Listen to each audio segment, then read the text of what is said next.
Hey y'all, good evening. So tonight's selection is a Chardonnay. It's by Rom Bauer, which is another classic California Chardonnay. I say classic, this wine has been around for about 40 years. It tends to always make the top 100 list of very good wine, so that's why I selected it today. Since it's summer, we're going to keep it light. But so this Chardonnay is considered a full-bodied Chardonnay. The tasting notes are golden apple. We have white peach. We have pear, pie crust, and hazelnut. So I've been sipping on it today. I have thoroughly enjoyed it. It's very light and very easy to drink, not too buttery, so it's not too heavy or not too thick, but it has a really good mouth feel. So this is a great summer white to go with your grilled fish or your pastas. Shrimp and those things that we enjoy for the summer. So this is Rum Bauer. It's a Chardonnay tonight's selection. So check it out. Cheers.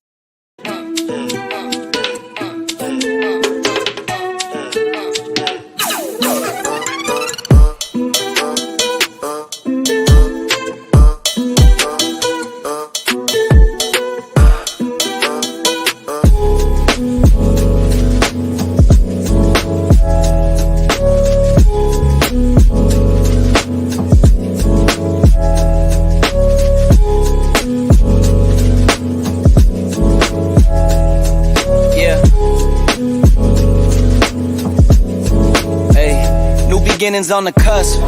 Not too old to adjust. Old dog, new tricks. Remember, I was just a pup. Something dirty in my cup. Clean soul, good karma is a must. Still my shooter in the cut. I was stuck inside a rut.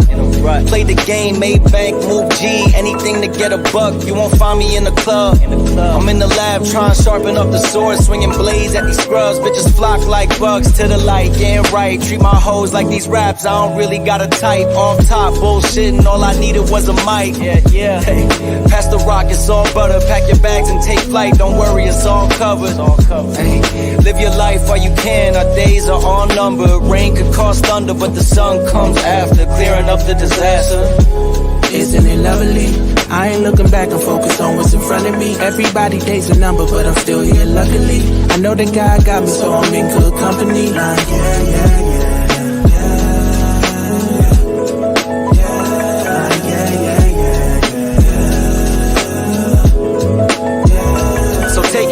I got some places I should take you to see. You know it's easy when you ride with a G. Light speed, moving fast through the city, trying to find me some peace. I finally lived to be the guy that I was dying to be. Still I got some trust issues, people lie through their teeth. The more I grew, the more they hide in the crease. Squad building, weak members get released. If we trying to compete, starting pitchers need relief. Bro, we building a team, everybody got a niche. I've been known to play mine to a T, but it's time for me to lead. Picking dirt right out the cleats. Steep path, roadblocks in the streets, trying to knock me off my feet, cause the devil never sleeps. So I don't sleep too, and trying to breach safes that I didn't have the keys to. We all been... Mute must have got your brother. Damn mute button. All right, man. Thank y'all for being here tonight. I appreciate it. I appreciate y'all being here. What's going on? The velvet voice of YouTube. What's going on, my brother? What's happening, man? Anissa was talking my kind of talk. She was talking about pie crust in the mouth and a warm mouth feel. You know what I'm saying? Hey. A warm mouth. That's what she said, a warm mouth feel. You know what I'm saying? A warm mouth.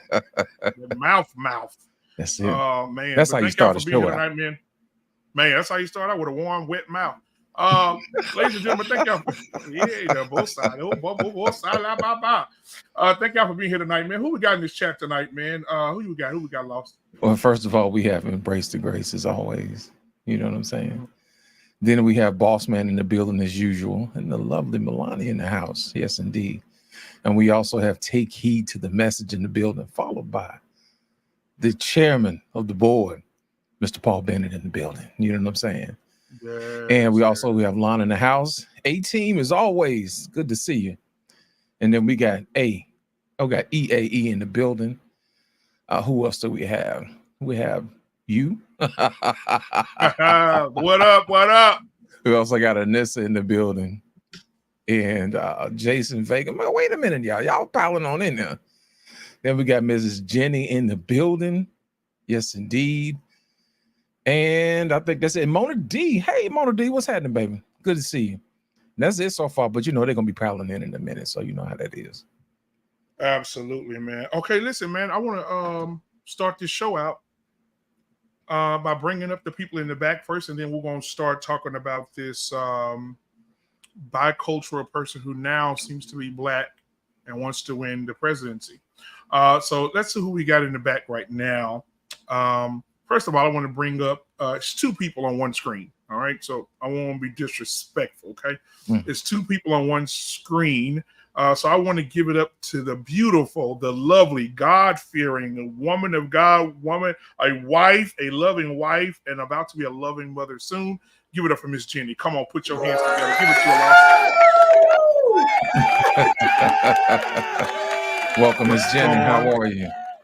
I am terrific. I have had a very productive day. Speaking of my soon-to-be parenthood, I went to a parenting class with my husband tonight, and so I'm excited. I feel good. That's what's up. And get your lessons in. Ain't nothing wrong with that. Now, the next person I want to bring up is the person who. Come on, BMU. Anissa is in the building tonight, ladies and gentlemen. Put your damn hands together. Come on. If y'all want to know why, if y'all want to know why that light is off in that room over Hi, there, everybody. Good evening. Y'all want to know why that light off in that room over there? We're gonna tell y'all later. We're gonna tell y'all why that light off in that room over there. That's how he get out of there. All right, ladies and gentlemen. Up next, listen. I don't know what happened. I don't know fucking on. But I know for a fact that somebody came here tonight.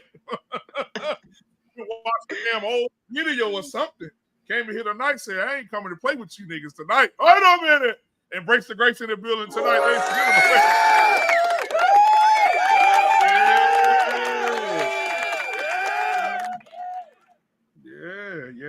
Yes. Good to see you. Embrace the grace.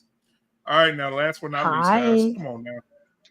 Before the other people come in, the president of the B Club and all this other stuff, before they come in, you guys have to recognize one thing. There's a lady on YouTube right now that she is just really extraordinary. She's amazing. She's a mother, a fantastic mother. She's a fantastic wife. She speaks her mind. She tells the truth. And you guys need to subscribe and like all her videos and take heed to her message. This is take heed to the motherfucking message. I'll block all foolery. Take heed to the messages in the building tonight.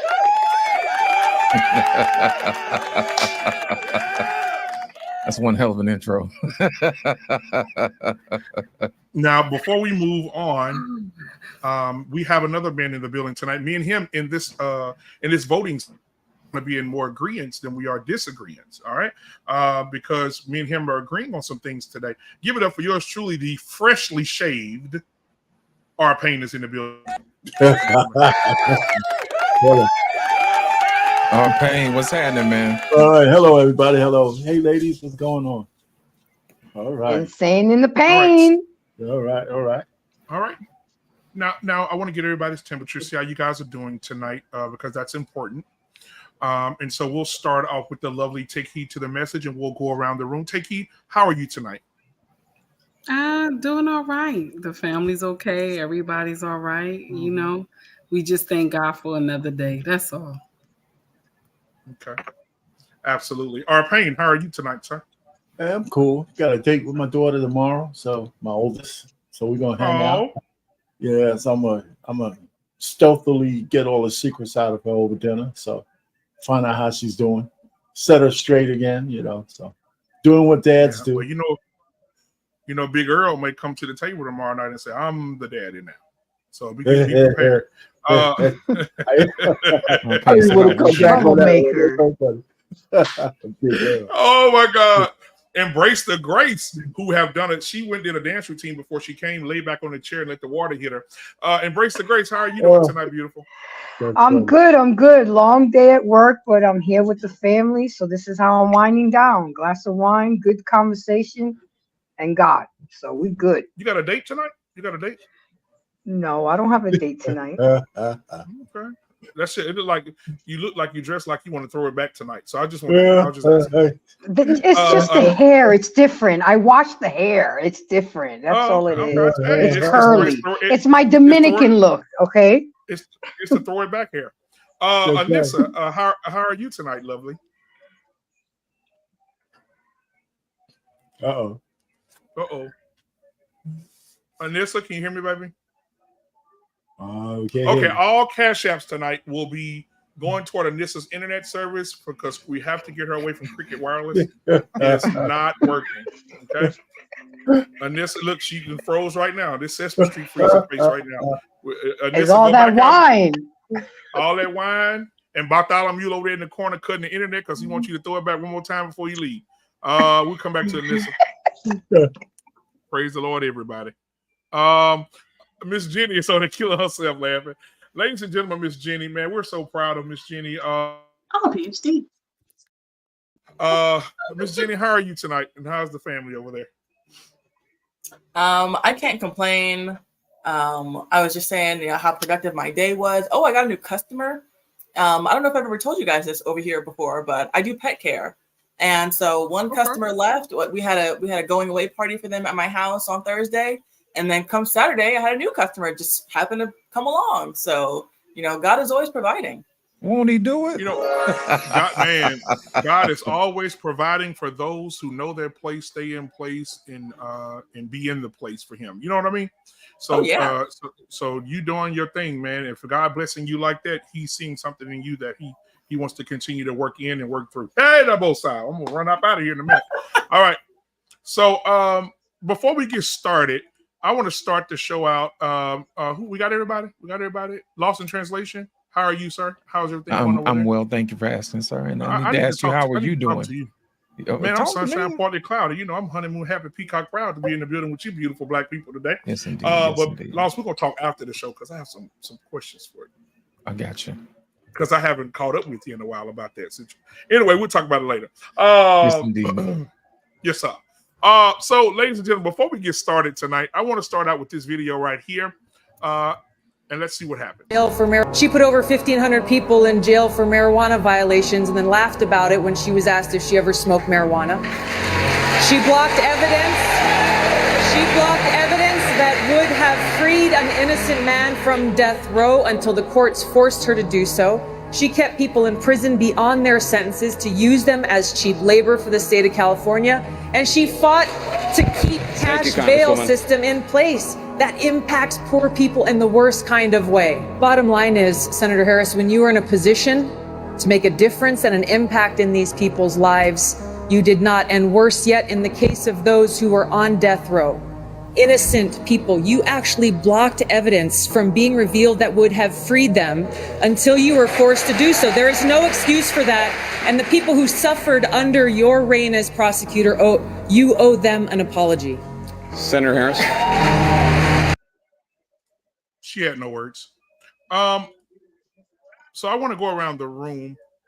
What does Kamala Harris presidency look like after you've seen this? I got another video too. My sister sent me a few seconds ago. I'm gonna play that in just a second, but I want to go around the room first. Payne, what are your thoughts? And then take it over. Well, listen, if you see my little caption down there, she's going to represent DEI, ultra liberalism. People will probably be marrying dolphins before she gets out of office. I tell you what, I think she'd be the worst president the United States ever had.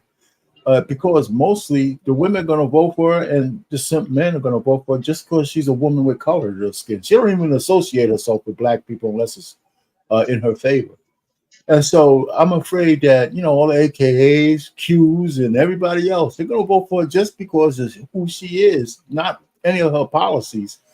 And just like Brandon Johnson and just like Eric Adams in New York, she's going to put policies in place that destroy black people.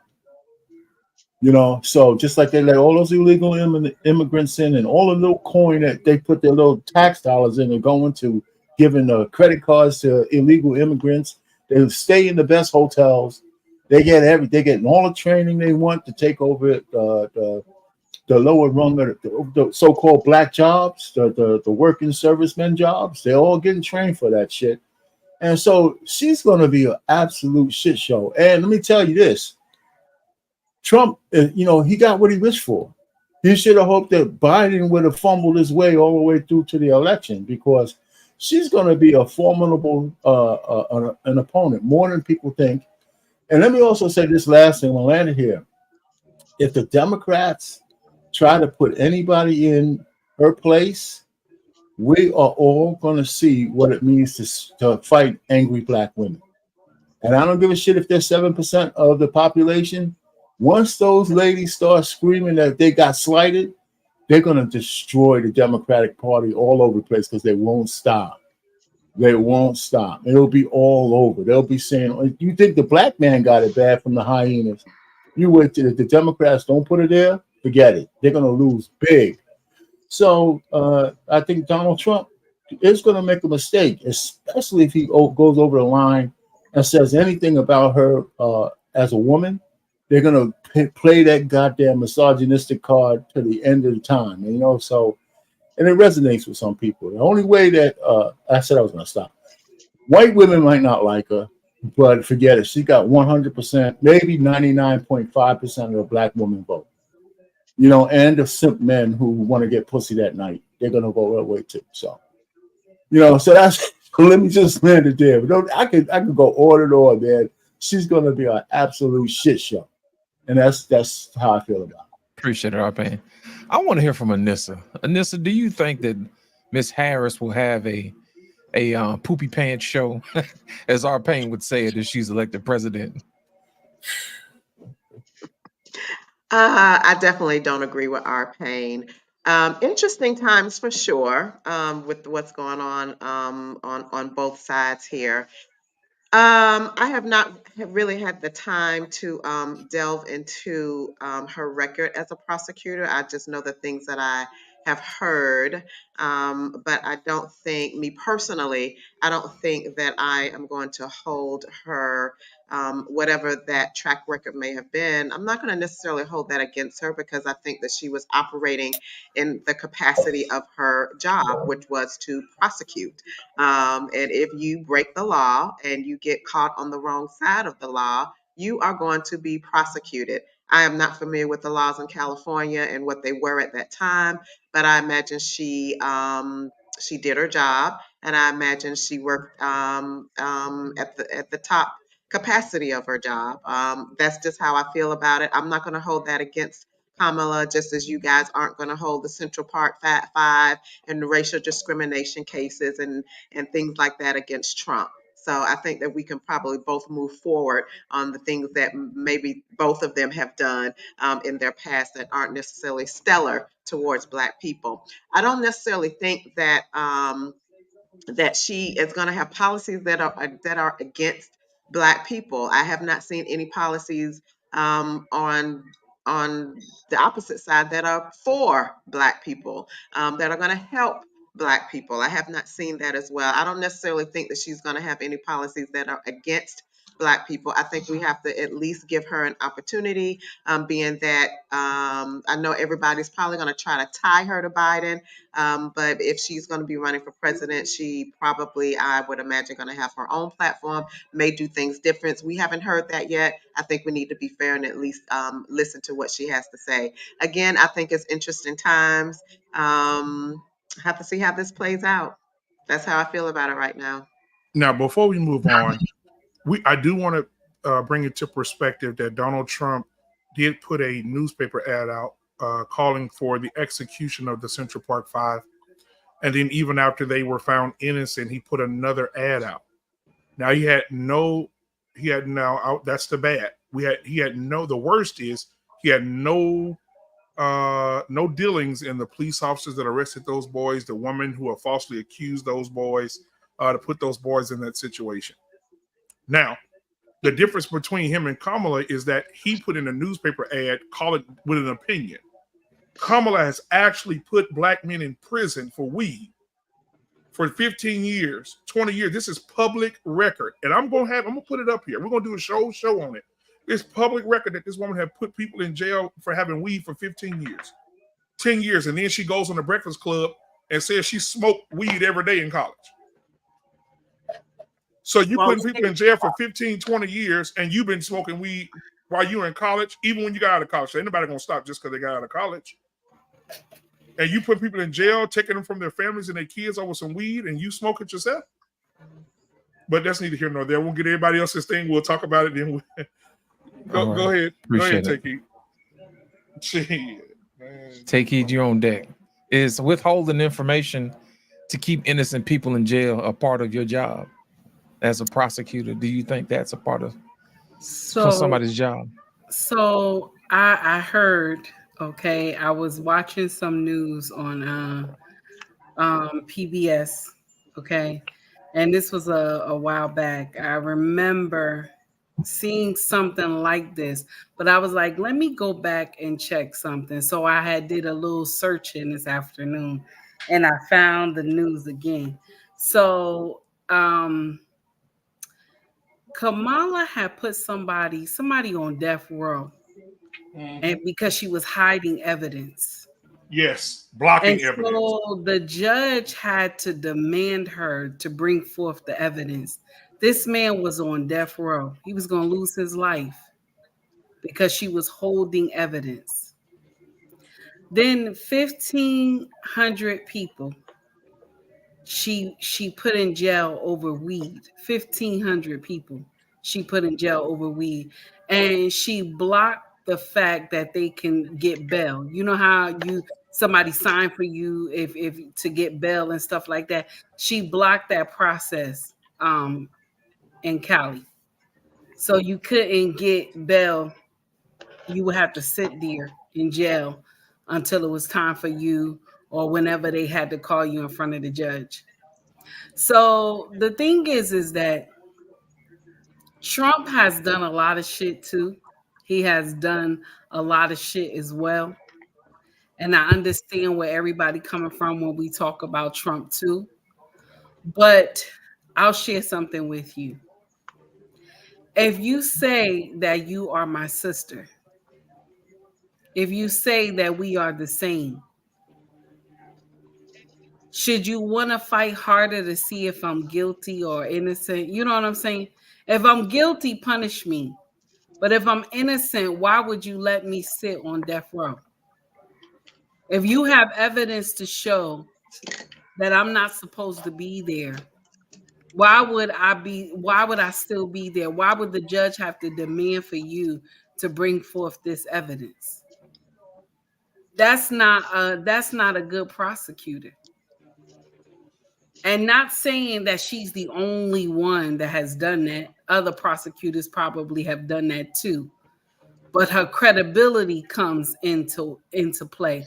And I'll share something with you. The Dems was very smart to bring her in now.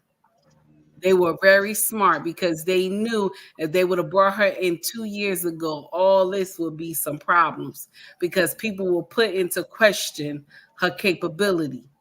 People will put into question her past and everything. So they was very smart to bring her in. But the problem that I have as well is that where's the primary? Where's the primary? Y'all say that our vote matters. Where's the primary? Because the delegates, she already got the number for the delegates, right? But the people, we the people, didn't accept her. So I don't see how we're doing this, but I'm going to share something with you. Republicans, y'all listen, y'all better remember this day. Remember this day, because when y'all turn come around, make sure you say in 2024, because this does not make sense to me. Because all the while they knew Biden was in trouble. When he was falling and everything, they knew Biden was in trouble. But I'm going to share something with you. I will take the blame in that too myself because I voted for Biden. I voted for Biden because why? C19 was on demon time and everybody was scared. So we went with something that was comfortable for us, and Biden was comfortable for us because Barack and him was tight. So we believed that everything was going to be all right. But we forgot about 1988 and we forgot about 1994. Okay. And then we sat up there when he told Charlemagne, if you ain't black if you don't vote for me. You know what I'm saying? Because the Dems had got comfortable with us giving our vote to them like candy. The Dems got comfortable because they know that's what black people do. I was watching The View, right? And The View was even saying, one of the ladies on The View, she said she was on a phone with 70,000. She said on a line, 70,000. Somebody, there's an echo, please. She was on a phone call with 70,000 women. 70,000 women. Some woman from The View, I forgot her name. She said that they asked them to get up about 1 point something million or $1 million in 30 days or something. And they got up 1.5 million in 2 hours. Black women are ready to put their stamp of approval on Kamala because they want to see her there. They want to see her there. But this is the whole problem right here.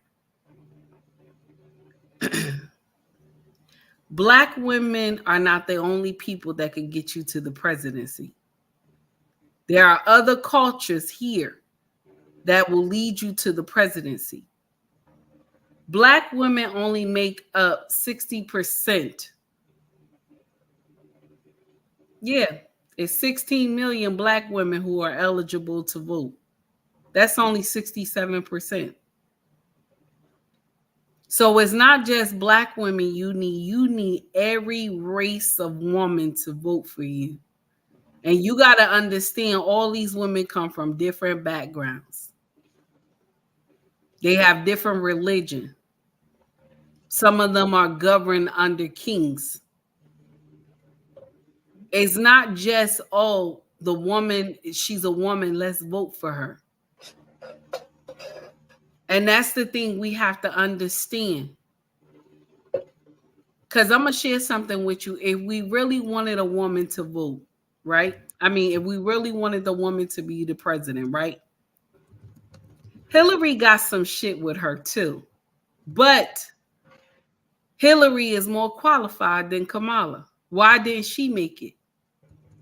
And I voted for Hillary. Why didn't she make it?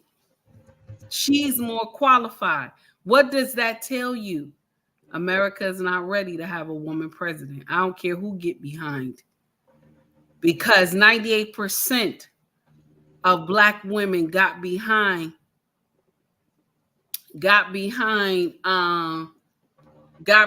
Clinton. 98% got behind her. And she not the president. She didn't make it. So it's not just black women that have to get behind her. It's every woman of all races have to get behind her. It's not just black women for her to win the presidency. I'm just saying. And I think we need to come to that conclusion.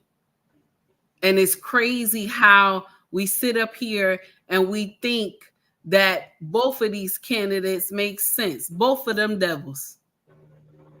But we don't have nobody to choose from. We don't have nobody but these two.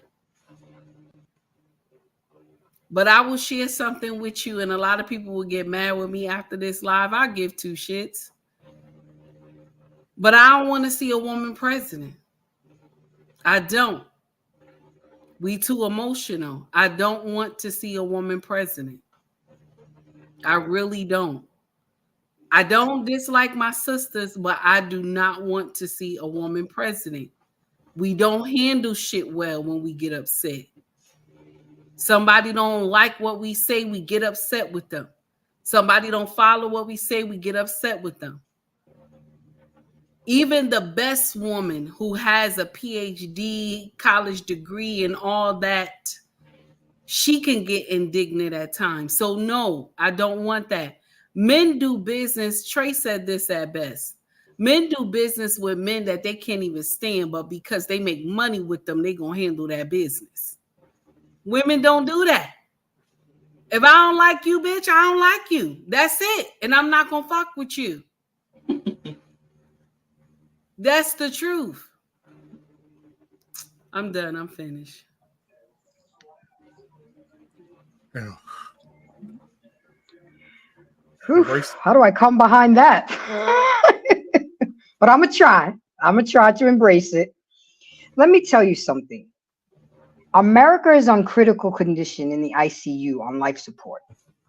And there is no way that America is ready for a woman president, because emotionally she will pull that plug without thinking of the consequences. That morning they said that President Biden is not dropping out. And then 3 hours later, they introduced Kamala. They are grasping for straws. They are shuffling around papers. They don't know what is going on in their own party, because they know that Trump won July 13, 2024. I would be happy to see a woman be president, especially a sister, but we not ready. She doesn't have the balls to clean up this country and fix this country. And people are going to vote her for the wrong reasons. I get it, take heed. It's the lesser of the two evils. I get it. I'm already getting threats that the people are going to unsubscribe to my channel because I've outwardly said I'm voting for Trump. First time in my life. I've been a Democrat all my life, but you know what? I'm sick of this shit. I'm sick of it. Nothing changes if you don't change nothing. Okay? These are longtime politicians. They know the tricks of the trades. See, Trump, he a regular person, rich regular person, but he gets things done. I don't know if y'all saw that speech on the Republican National Party that went 92 minutes, but I watched it from beginning to end, and that man is clever. He's smart. He's strategic. The way he spoke, his speech, the way he worded his words, the way he whispers after he says so. I majored in communications in college, and I saw the tricks that he was using to tug at our heartstrings, our emotions, and everything he said was right. Taliban didn't mess with us for 18 months. Russia wasn't in war. So I hate to say, ladies and gentlemen, please don't vote for Kamala just because she's a woman and she's a sister. Vote for the better candidate. And yes, history does matter.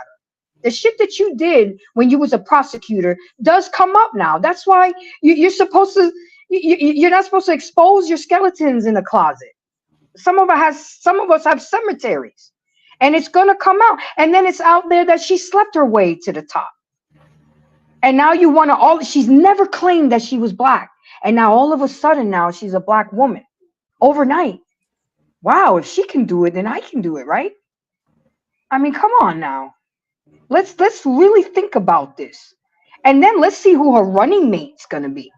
That has to be strategically picked out too. Because if you guys notice, Trump picked a 36-year-old, strong, healthy, beautiful wife. So if God forbid something happens for him, he'll get the presidency, and he'll get 2 more terms. They see how the Republicans look at the forest instead of the trees in front of them. Trump already planned the 12 years for the Republican Party. So I'm just telling y'all out there, please don't do your homework, do your research. Don't be so quick to vote for Kamala just because she's a sister and she's a woman, because America does not need a woman right now. We need somebody with some balls, who ain't scared to tell a country, we ain't giving you shit. We ain't allowing you to sell nothing. We gonna put sanctions on you, and y'all ain't going nowhere. Will Kamala have the balls to do that? Think about it. I digress. My mic is muted. Well, before you go, Ms. Jenny, she went to Africa. I don't know if y'all saw this. I'm gonna find it though. She went to Africa, and the African president said, I sat down with other countries' leaders, and we talked strategically about military, how we're going to collaborate together and how we're going to work together against the enemy, and how our militaries can share military tactics. He said the vice president of the United States came here and wanted us, she did not want to talk about that with the other leaders. She wanted to talk about the LGBTQ community. Yep. She wanted to talk about gay rights. And he said, and she said, if he didn't accept it, they would cut them off from everything that they give their country. And he told her, you could take all of it because we're here trying to make men soldiers, and you want us to accept the gay agenda here in Africa. That's not going to work. So Miss Jenny, what you put something in the chat and put it up here. Miss Jenny said this: Trump could be in the ground right now, and Homewrecker Harris would still never get my vote. Damn. Can you elaborate on that, Sister Jenny? Jesus Christ. That's what I'm talking about. Lord have mercy. Go ahead. Lord have mercy. Yeah, I feel like I'm pretty predictable. People can kind of figure out where I come from and where I stand on things. And so I have a zero tolerance policy for cheaters and homewreckers. I used to be a really big fan of Ariana Grande. And then she took that woman's husband. They had a 1-year-old child, and now I never listen to her. I would never play any of her music ever again. And Kamala Harris is objectively a cheater. What she did is on the record. It's well known. It's well documented. Willie Brown, I think his name. He had an affair with her, and that woman had 3 kids, and it's an absolute disgrace. And so I don't care what would happen. I mean, there could be a grilled cheese sandwich that would be on the Republican side, and I would never vote for Kamala Harris. And then on top of that, if that wasn't bad enough, she's extremely pro-choice. And sadly, Trump is not pro-life enough for me. And so I'm pretty much a single issue voter when it comes to that. I don't vote for anybody who wants to slaughter the unborn. And so the fact that Trump at least did something for the unborn, that's why he gets my vote. But Kamala Harris, I mean, she supports termination of pregnancy all the way up through all 9 months, which and even past, like in here in Virginia, our past governor, Ralph Northam, he signed a law that said that you could, terminate, that you could literally kill the baby after it's been born. And so she supports that, and she supports all of that radical, women's healthcare stuff, which I think is completely barbaric and depraved. And so I don't vote for people that support that. And so she would never get my vote for any reason. I don't care how black she is or how similar we look. None of that matters because she's completely wrong on everything that matters. And like you just said, she's totally pro-homo, and I don't care for that either. So she's just not, she's not for me one way or another, or, however you slice it. Thank you, Jenny. And now for the gentleman of the evening, Trey. Welcome to the show, brother. Thank you, Pat. First of all, let me ask you, how are you this evening, my brother? I'm perplexed. You perplexed? That's what I am. I'm perplexed. I don't understand black women, and I don't get y'all. You don't make sense to me. Here's an opportunity for you guys to stand for something, and you guys are going to fall for the okie doke yet again. She's going to do this to you. The Democratic Party is going to do this to you one more again. And I'm gonna prove it. About every 4 years, we get a case of police brutality. About every 4 years, we get a case of police brutality, right around election time. And on cue, we get the Massey case. On cue, we get the Massey case. Now, the Democrats are going to use this as an opportunity to temper police reform. No, you won't. You didn't do it with Obama. You didn't do it with Clinton. You're never going to do it. But what you are going to do is you're going to use this case to bring black people in, to make them scared, use it as a scare tactic, and get them to vote for you, because that's what you do. Now, here's my issue. Kamala Harris, President Biden have said that Trump is a threat to democracy, was the exact words they used. He is a threat to democracy. And yet I did not see a primary. And yet I did not see the American public have an opportunity to choose the Democratic nominee. Therefore, who who is really the biggest threat to democracy if we don't even use the democratic process? No, what you did was you allowed the delegates and the super delegates to pick and choose. And now what you keep trying to do is you keep trying to throw how much money she's made in the last 48 hours in our face as if money is the votes. Let me explain something to y'all black women. Do your math. Where are you guys all centralized? In the big cities, New York, DC, Atlanta. You're all in one place.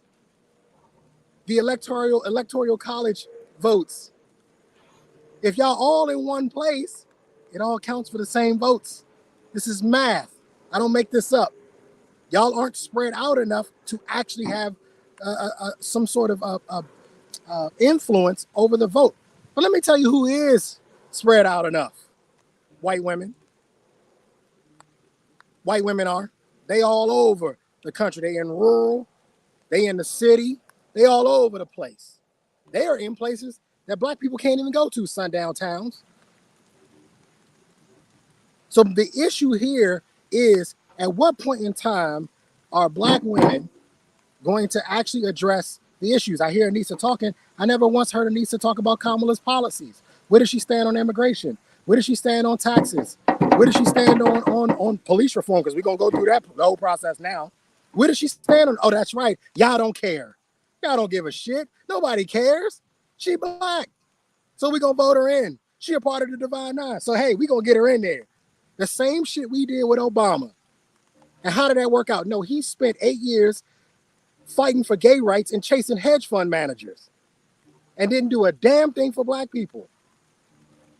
But you got so much to say about a threat to the threat to democracy, and yet y'all party won't even use it. Y'all ain't no different than the Republicans. No disrespect to you, Miss Jenny, but if we talking about cheaters, Trump is number one on the list. Just being honest. How about we stop voting for people based on their personal lives and start voting for people based on the policies in which they bring forth? I don't give a damn how many times Trump get his dick sucked. I didn't care when Clinton got his dick sucked. I don't care. What is his policy? And how does it affect me? Aren't y'all tired of paying these high-ass taxes? Wouldn't it make more sense to place tariffs on countries that bring all their shit into our country that we buy? Check your clothes right now. I guarantee you say made in Taiwan, made in China, or made somewhere other than America, but they ain't paying a damn bit of taxes for it. But when you get a man in the office who says, I'm going to place tariffs on these people, hold on, you racist, bruh. What? Wait, what?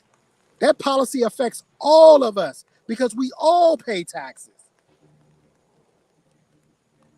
Focus on the policy. I don't give a damn how many men Kamala slept with. What are your policies?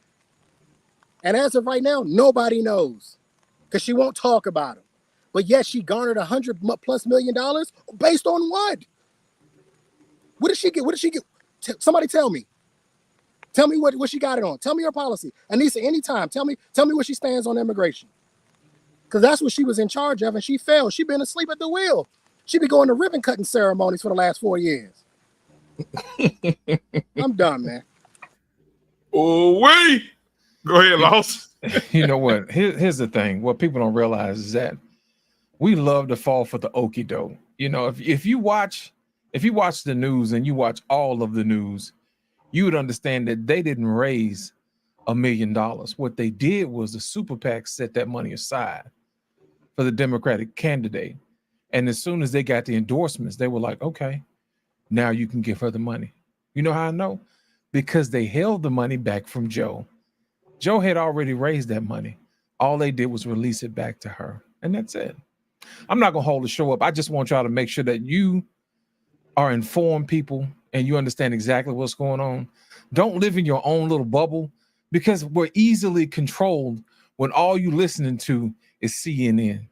You're easily controlled if all you listen to is Fox News. My whole thing is make sure you listen to everything and get out your feelings and then do the math. You see what I'm saying? And once you do that, you'll have enough information to make an informed decision. But before I get started, I'm going to welcome our guest to the stage, none other than the one and only Mr. Fantastic. Welcome to the show, brother. Everybody, y'all for having me. What's happening, brother? Y'all got it.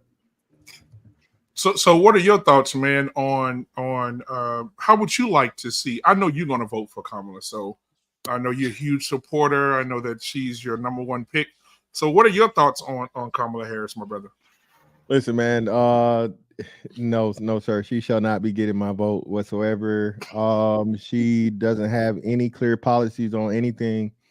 Foreign policy, economic policy. She's pretty much been going around just, anytime ask questions, she's a great deflector. So I guess, she's used to that. Being cross-examined and things. I saw you guys when you first started talking, and like you said, looking back at her record as DA and some of the things she did showed a lot of untrustworthiness. So outside of that, just her current policies is just lacking in every most important aspect for president. Absolutely. Before Lost in Transit, you're going to go right after Family So Fantastic. Oh yeah. Okay. Before you go, I want to show you this video, and then after that, we'll get into the meat of the show here. Pause. Let's see. Here we go. Kamala Harris. She's running for the vice presidency.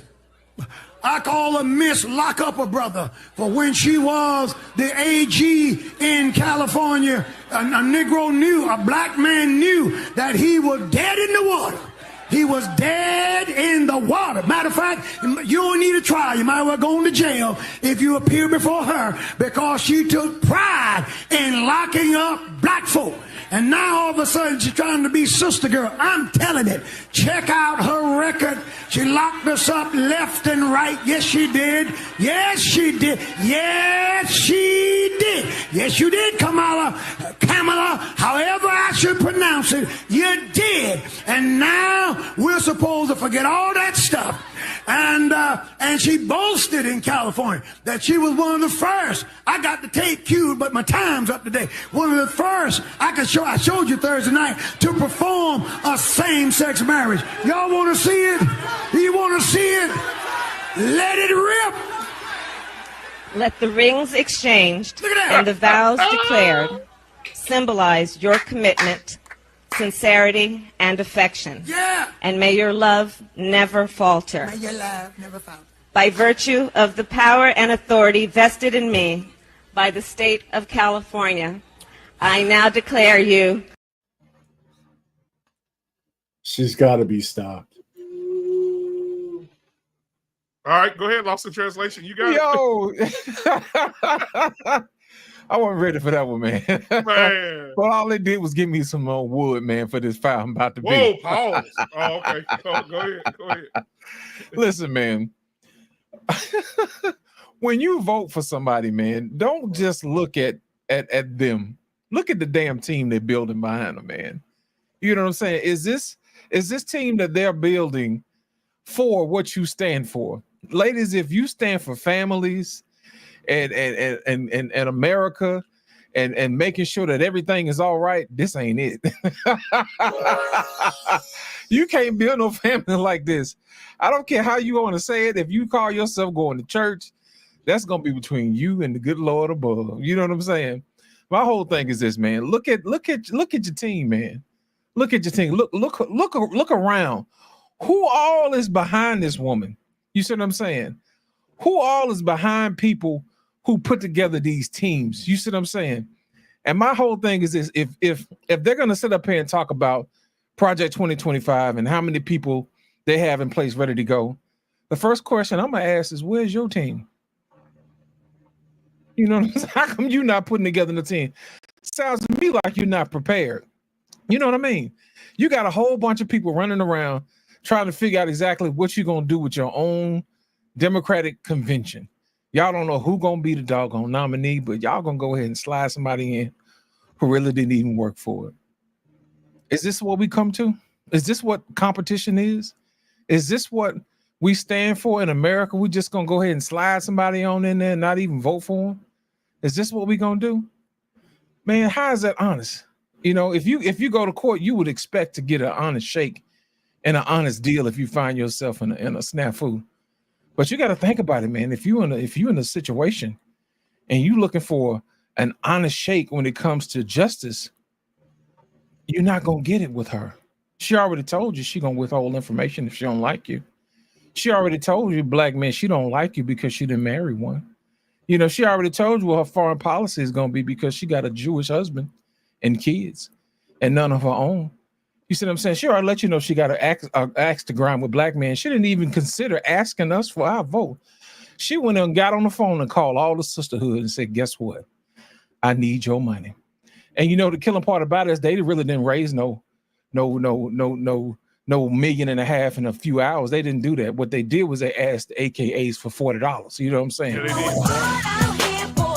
For some strange reason, it always come back to 20 in the front and 40 in the back. It always comes back to $40.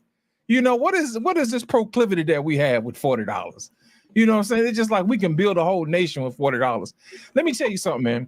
I'm upset with women because they get mad when they don't want to pay their fair share. They want to shame men into paying all the bills, don't want to help at all, but they'll turn around and give Chris Brown $1,100 of all kind of child support money and give it to them.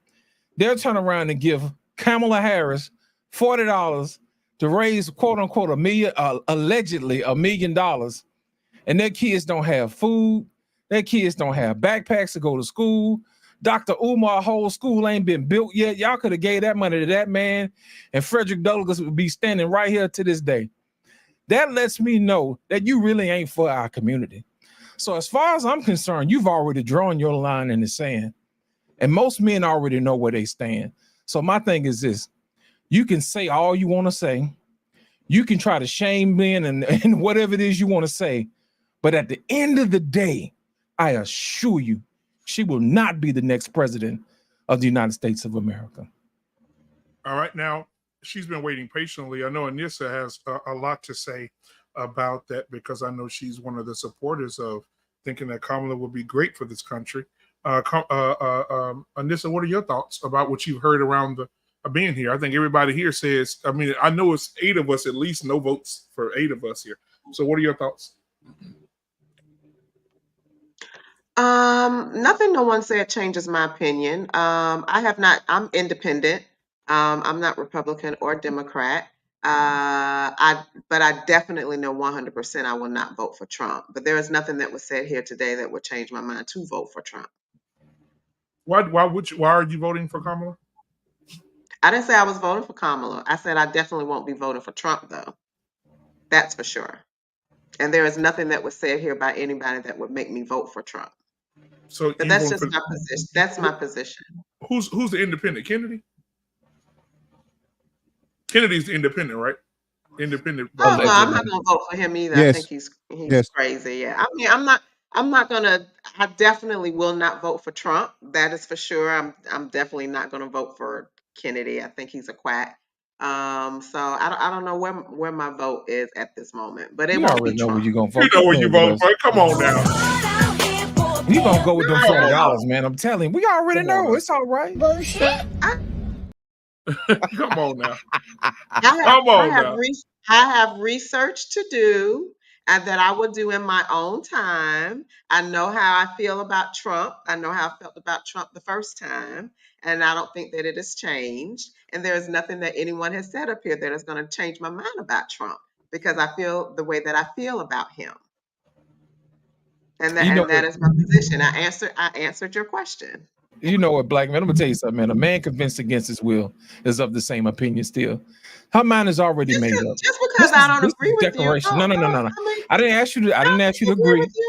I didn't ask you. I just pointed out the fact that you've already made up your mind. Because most people, let me explain something to you. Most people, when they get on, listen.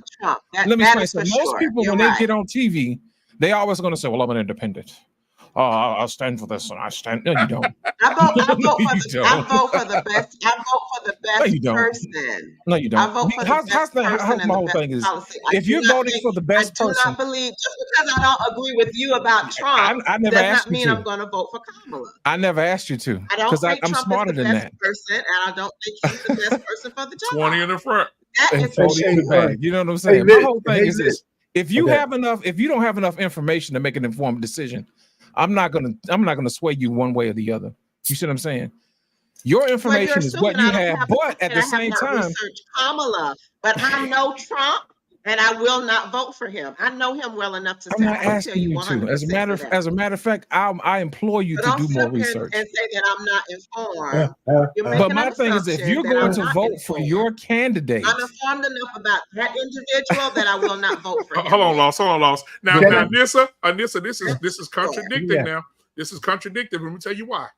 Because you always say that women should strive for a I man told that you got. straight up I wasn't going to vote for Trump. No, hold on, Anissa. You say women should always strive for a man that can take care of them. They don't have to work. They can sit at home. The man Trump fits all of those areas. He's rich. You can be a stay-at-home mom. You don't have family to man. work. Really? None of us are going to marry Trump. Let's be clear. Oh, Okay, so you know, that's if Trump, if Trump wanted you to throw it back, you gonna throw it back. Stop the cat. Oh, stuff. Let me ask a question, though. Oh Let my me God, ask a question, Nissa. Let me ask, disgusting Nissa. white man. I Like would I Let me never. ask a my mind question. is already made up. No, My no. mind is Can I? already made Let, up. let me. Can you guys hear me? Let me I'm ask a talking. question. I'm talking. When Her I mind is look already at a made up. leader, I look at character. I look at integrity. I look at Really? honesty. I look at Character, convictions and integrity, felonies and indictments. I look at those kind of things. character, Now, I and know those things You're probably asking me the don't matter same to the question majority of over and you over and over and over because and over. I'm like tired he of it. said, I'm you all drained. can relate to him on that level. oh my However, goodness. those things matter to me, which is why I would never vote for somebody like Trump. Well, let me ask you this: would you That's vote? just Can my I ask a opinion. question, man? Let Would me you ask a vote for question. somebody who stands in the way of justice, who hides information from an innocent man from being on death row?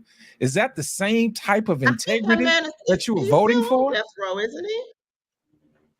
I beg your Is pardon? he still on death row? No, Kim No, he ain't. Kardashian got him So off. Somebody nobody else else had to gonna step get. in. Yeah, Kim Somebody else had to Kardashian got him. twist our arm and Okay. say, you know what? Yeah, Give up the information. Kim Kardashian got him out of jail. Can I ask a question, though? Okay. Let me A ask white Arpain. woman. Can you guys hear me? We go ahead, Arpain. Yeah, let me ask a Yes, question. Listen, in every election, right, there's a combination of knowledge and unfortunately feelings, right? I think that's every election for almost every candidate, right? So I don't. There's maybe it's not imbalance. Maybe it's not a balance, but there's certainly some percentage of people who vote for somebody based on they know what that person stands for, and they know how that person makes them quote unquote feel. And unfortunately, when it comes to the softer sex that used to be softer, I think the feelings mean more than whatever the goddamn policies there is for a guy. But men are not immune to that either. I mean, I see on my Facebook page, there's a whole bunch of men saying I'm for Kamala. And I'm looking at them, I say, man, are you guys crazy? You know, so, but they're voting based on feelings because you certainly don't have no policies that they're standing on. So I just think that, like I've been saying for almost a year now, I don't really care about the election as long as the Democrats lose in every swing state. Whether that means they win the election, great. But wherever we're concentrated, I don't think we should let the women change our minds about the election, because I think black men in particular were moving away from the Democrats, maybe not in droves, but big enough to make a difference. And now that the women are going to be just all, panties up in a bunch over Kamala Harris, most of them, I don't think they should change our minds. And I'd like to see black men stand up and just stick it to everybody, including the black women. That shit is bullshit. This chick doesn't deserve to be president.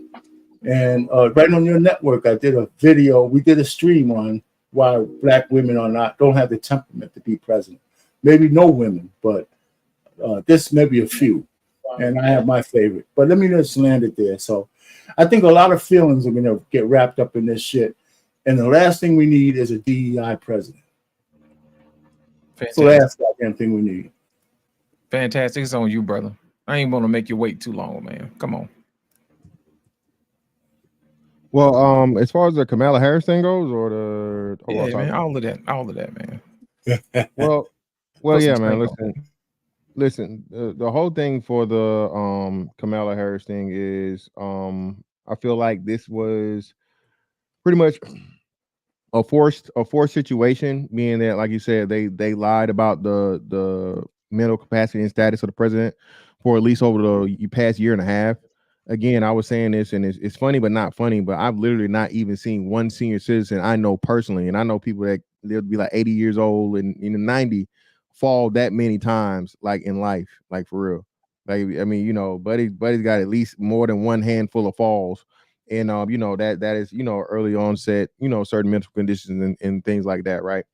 So again, to see this man, and then, you know, I guess the straw that broke the camel's back was his stumbling and mumbling in the debate, and again, he's just not capable. So, you know, hey, this is a perfect time now to where, you know, there talks of, you know, he could have been blackmailed in some way about, you know, previous things that were going on, and that was in that laptop. So he went ahead and stepped down for the sake of, you know, not only his political legacy, but, you know, possible criminal activity, you know. And now we're pretty much here where we are, to where we still don't even know, like, well, officially, I mean, you know, some people are fighting it, if Kamala is if she is indeed going to be the presidential candidate.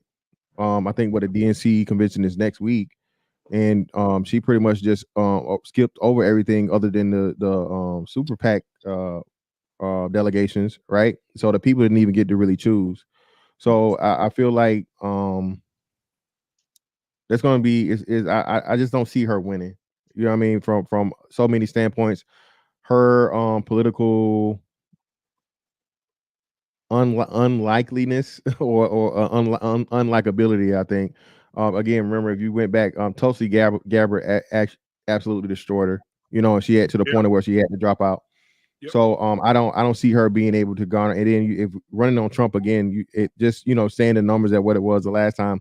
Trump was the second highest vote getter of all time of presidents, right? Biden had to beat his record to beat him, you know, and we know that was, you know, what it was. But yeah, I don't see Kamala Harris being able to have the backing to be able to beat Trump at all. All right. Well, I want to say this here before we move on to the subject of the night. Thank you guys for being here. Hit the like button, subscribe button. I think we do have a couple of super chats. Yeah, we do. We have Big Andy 11 with $10. He said, "I vote for Payne for president." Boy, we damn sure be in the hole then.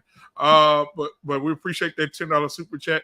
We got another one, Marriage, Politics, and Sports, which is our Payne $5. Thank you, brother. He said, by the way, Kamala Harris most likely will be installed as president before the convention. Prediction. That could happen, right? Because right now, you know, they say he's sick. Nobody has seen Joe Biden since the 17th. He's supposed to be on TV tonight, man. Yeah, nobody's seen him. He's supposed to be on TV tonight. He didn't show for that. He didn't show up for Kamala Harris's first speech. He's just been on the phone on speak. So they may do that too. Because just think about it. A man walking around shaking hands with invisible people and shitting on himself. I mean, think about it. I mean, I don't think he's going to be president until November. Let's just be honest. You just got to be honest with the whole Black man, here's my whole thing, man. What people got to realize, this is bigger than Trump. You know what I'm saying? When you voting for Kamala Harris, you say, for instance, you do win. Now you got Putin. What you gonna do? Nothing. Now you got Kim Jong-un. What you gonna do? She's gonna try to do to them what she now did. You got Iran. What you gonna do? Yeah, she's gonna try to do to them. She's gonna try to do to them what she did to get the vice presidency. But they don't play those games over there. That's what we keep trying to tell them, man. They don't play them games. They don't play them games over there. They don't want to hear nothing about your DEI. They don't want to hear about your alphabets. They don't care about none of that. They will light you up, and they do not care. They will test her. They will. This is bigger than Trump. Yeah, if she wins, we will definitely be the laughing stock of the world. For sure. They're going to laugh us out the fucking building. And at least with Trump, and I know that, you know, my sister Anissa, she knows this too. They're going to laugh at us. They are not going to respect us as a country. If she becomes president, there's no respect left for us. They're going to be like, oh, okay. Okay, this is what we're doing. Okay, cool. But I'm gonna play this last video. Then we're gonna get into the conversation for tonight. Here we go. The difference. Standing on business. What's the message to Iran? Don't. As President Biden said, just don't. Exactly. One word. Pretty straightforward. I'm gonna bomb the shit out of them. It's true. I don't care. I don't care. They've got to be stopped. All right. Straightforward to the point. But I do want to get into the to the show tonight, man. Guys, let the women work. Black men should be stay-at-home fathers. All right. I want to start with Anissa. Anissa, what are your thoughts about? Because I want to say this before we start. Black men make up the largest amount of men who are stay-at-home fathers right now, statistically speaking. So what do you think about that growing number of men who are staying home while their women work? Anissa, what are your thoughts?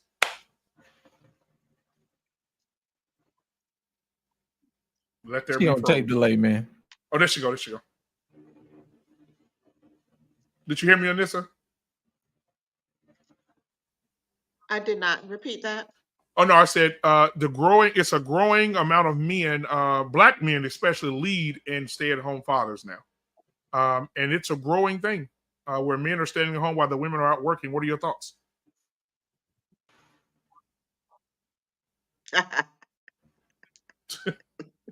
What's my thoughts on it? If it were me personally, the only person that's going to be staying at home is me. That's how I feel about that. Period. Point blank. Wow. There's hope for you, yes, sister. Take heed to the message. What are your thoughts, baby? No.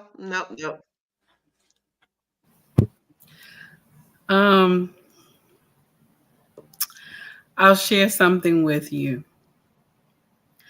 If the woman is the one that has to cater for everything, she gonna treat the husband like a bitch. I'm not lying. She's going to. So when this happens, and I said this before about a year ago on my channel, when this is when the time a man will give up his kingship. You give up your kingship. I don't care how much money you make. Long as you bring it home and bring it to the family and you're supporting, you don't give up your kingship. But when you're not bringing anything in at all, and it's not that, oh, I got out of work just for a little bit and I'm going to find another job. When you just totally are home with the children and she's doing everything, you have given up your kingship and you her bitch now. And she going to treat you accordingly. Women who have to take care of their husband and it's a definite thing, you the bitch now. That's what it is. You the bitch. Okay? That's what you gonna be. She gonna treat you just like that.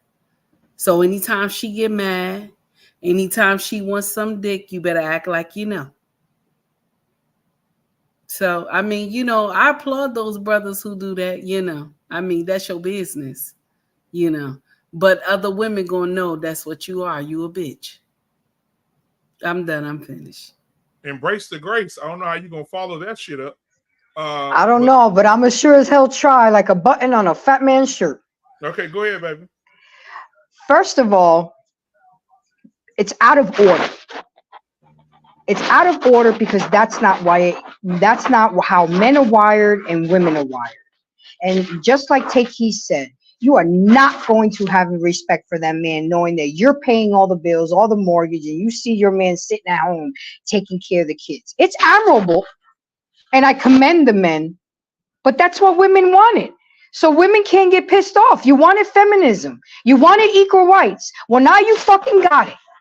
So don't complain now, okay? So now the men are exercising their rights for feminism, and they're gonna stay home, and you can't say shit about it. Get your ass up, go to work, and pay and bring home the bacon.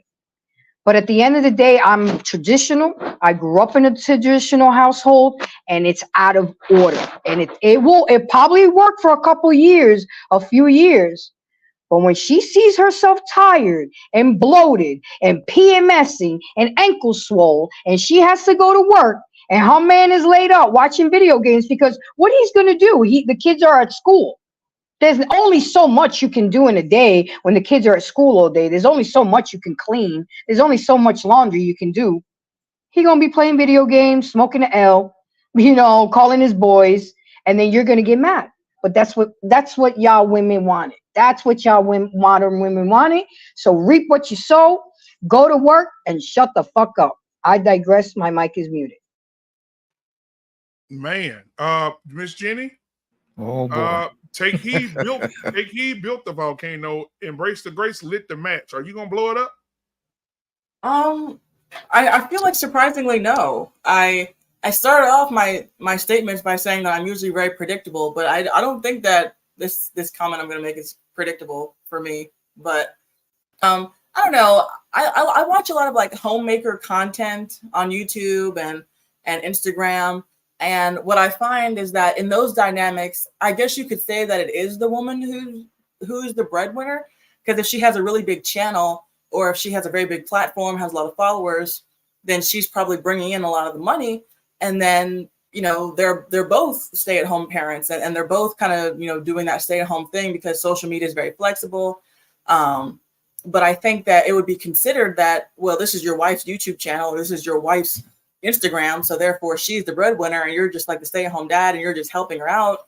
And so I don't know, but I mean, I like that. I mean, I think that would probably be the ideal, because then the husband can do everything around the house, and he can help with the kids, and he can do all, and then he can still do the lawn, fix the car, fight off intruders, and then he's still a present part of the kids, upbringing and everything. And so he's not gone 8 to 12 hours a day making the money, because they might both be working on the channel. Maybe he's working in the background, building the website, maintaining it, organizing partnerships and deals and things like that. I don't know.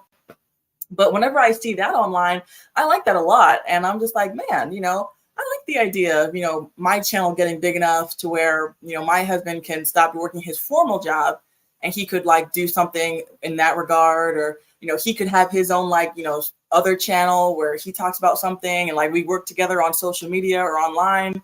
And I mean, I want to, I don't want him to be gone. I want him to be around as much as he can. So if he could have some kind of stay-at-home job or help me do something, then I like that. But I mean, I do understand where the other people are coming from, because it can muddy the waters of the power dynamic.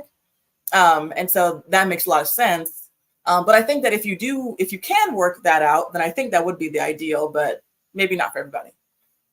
Jenny, that's not the same thing, baby. He's working and helping to build a dynasty. It's not the same thing, baby. I think what he's trying to say, what Black Man Filter is trying to say, a man who's not working at all, like he's home, just taking care of the children, and that's it. That's a blessing that he could take care of the children. That's wonderful. Yeah. But the mindset of the woman will change. The mindset of the woman will change if she's the one that's only going out every day and working. Because now her girlfriends are going to be talking to her. Her mama going to be talking to her. She's going to put in her mind that he's a bitch. And she's going to treat him accordingly. So I don't think it's the same thing, baby. If they building a website or they building content together, that's different. That's a job. Okay. Yeah. Yeah. Especially if he's one of the men who put like the fake breasts on with the milk coming out of it and starts breastfeeding the kid and shit. That would really put the icing on the goddamn cake. Listen, there's some guys who do that. So let me tell you. Go ahead, there is no freaking way that a man should ever accept his wife going out and he stays home and nurturing the kids while that kid doing all that shit. I don't know. What percentage of black men are doing that? 5, 10, 15? No, sir, 20%. 20%. Just stay at home and shit. Let me tell you this. The power dynamic is not Arpain, only... hold on, before you go, Arpain, I want to add some context to what you're saying so you could, feed, cook. Okay, go ahead. So basically, it says 20% of black men. We're the largest amount of men at home as stay-at-home dads. Okay. 20%. Right behind us is the white man. After that, Hispanics 3%, Asians 2%. They ask them men say, "Fuck that, we working." But the white man, the black men, we're leading. Black men are leading at 20%. Yeah. Okay. I mean, so that's like I think it's 4 million black men at home, stay-at-home dads. 4 million. Jeez. Yeah. Listen, no matter what anybody says, because we have content creators up here who try to espouse stay-at-home dads and shit that it's okay, and there's always arguments on. I've seen some panels about that shit before. You can't go against nature. A woman who's out there hustling for a living, 50 hours a week, coming home and you're asking her for cigarette money and milk money and shit like that, and then you got to be a king in the bedroom at night. That shit ain't working, man. Let me also say that she's going to be out there hustling for a living with a whole bunch of alpha men around her. Somebody's going to have her ass leaning over the goddamn desk, and banging that shit out before it's all over. It's just no way. I'm telling you guys, listen, and I always get this shit, you too old and this a newfangled shit. Women are fucking still women. I ain't never getting, I'm never changing. So it's a bad idea. It's just a bad idea. And if you're out of work, the first thing you need to do is try to find some kind of job. And even if you're stay at home, which changes to the way that Take Heed said, you better build a business that you can do from home and make income. And that's it. But never sit down here and say, can I have a couple of dollars so I can go out and shit with the boys? Oh, God damn it. Man, this shit is just no way that shit works. None. Well, let me just end it there. Mr. Fantastic. Hey, man, you're going to get married, one day, man. And she's probably going to make more. She's going to make more than you, man. And she's going to want you to stay at home. So, how do you feel about these stay-at-home dads, brother? Hey, man, I can't listen. I'm never going to be with that. You know what I'm saying? I'm never going to be a dude with that trash bag, outside the door, because that's definitely going to happen when she get mad. Okay. You let, it's a Bible verse. I'm surprised Miss Jenny didn't quote that verse. I think it's Ecclesiasticus, and I can't remember what it is, but pretty much when a woman maintains a man, you know what I'm saying, she pretty much loses all respect for him, and that's what it talks about. So that's never going to change. And actually, to that point, because I had this debate, when women do make more than the man, though, the divorce rate goes up about 50%. So even the numbers support it.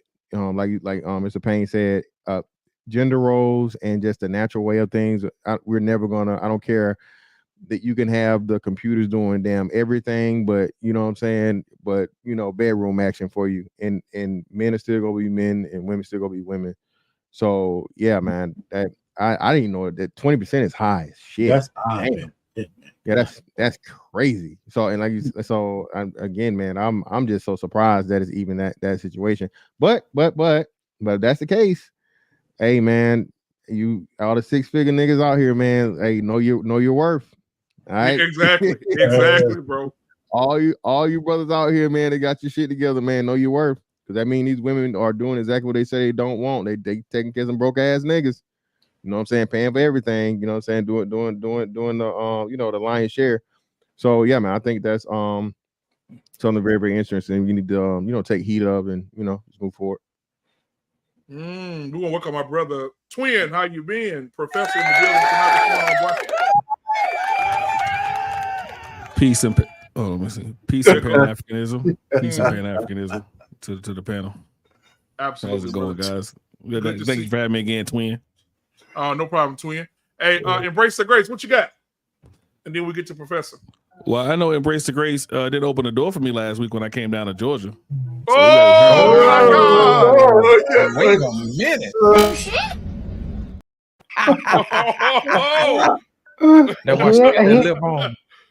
Here we go. Got that red lip on. Hi, Professor. How are you tonight? I'll be doing a lot better when you open the door. Jesus Christ. Black man, I already spoke on this. I'm kind of retarded. Yeah. Okay. Hey, as long as you take accountability, that's all it's about out here. Wow. Wow. But no, I want to say this real quick.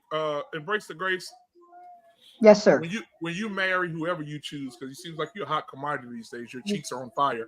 But when you do get married, and you making real good money, and are you going to go ahead and tell your baby that, hey, baby, you know what? You can stay at home. No, it doesn't work. I lived that life, and it doesn't work. I worked 3 jobs while he worked 1, and it didn't work. It didn't work. It's the men are not wired like that. No, my man can either have a job, work on a business, a side hustle, but you're gonna bring something into the household. You have to bring something, because if you want my respect as a woman, you have to act like the man and the lead. I have to respect you as a leader of the house. I have to respect you as the decision making in the home. So how am I going to do all that if you're not bringing? I'm sorry, I'm too old school, guys. Man brings home the bacon and we cook the bacon, and that's how I've been built all my life. Now, do we share house chores? Absolutely. Do we share bills? Absolutely. Because just to be middle income, you have to have 2 incomes nowadays. But for him to be staying at home, and as in my age, I'm Black Man Unfiltered, there's no kids to take care of. They ain't nothing to do. Everybody leave the house when I leave. You too, mama. Let's go. Everybody leaving the house when I leave. Hey, Professor, you in trouble. Yeah, because my ass ain't working. No. As long as you bring in money. If you're bringing in money and not working, then that's fine. And it has to be legally, sir, because I'm not going to jail for you. Legally. I'm just glad you said you know how to cook the bacon. Women I met that can't even spell bacon, but no, and my fat ass love bacon. But anyway, no, I concur with a lot of what everyone else is saying. Yeah, a man has to work. I remember I met a real estate agent one time. She said, "Oh, my husband's a stay-at-home husband." And I looked at her like she had 3 eyes and 4 titties. So I like, hold on.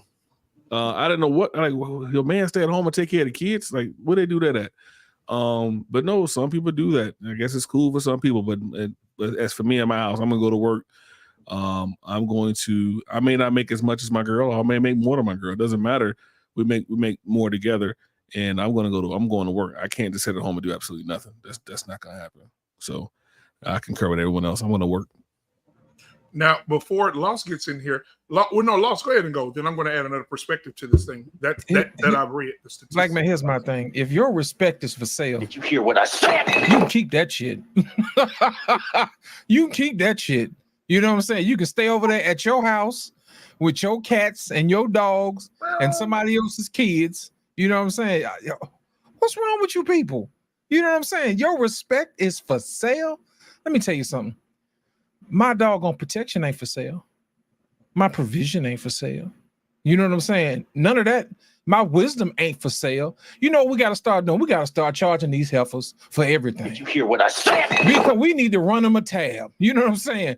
Because clearly what they don't value in men is the very thing that they say that they bring to the damn table. Did you hear what I said? They're going to sit up here and they're going to talk about, well, you know, I clean up and this, that, and other. And they turn on the man clean up. It ain't shit. Did you hear what I said? You see what I'm saying? They're going to say, I take care of the kids all day, but if the man do it, it ain't shit. Did you hear what I said? Let me tell you something. If your respect for me is for sale, you can keep that until you learn.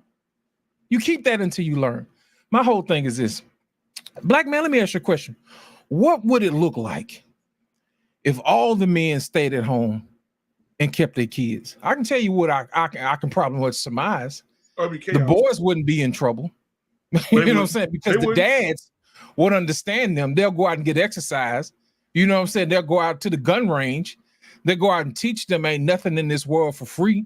You know what I'm saying? They'll teach them to go out there and take care of business, you know, and don't cry and don't moan and don't holler about nothing. You know what I'm saying? They'll teach them how to figure things out, you know, all of that stuff. But my whole thing is this: if what got us in this mess that we in is letting the women coddle the kids, then I can't help but think the men. Did you hear what I said? The men got the answer. They got the answer, man. So if you ask me, 20% is nasty work.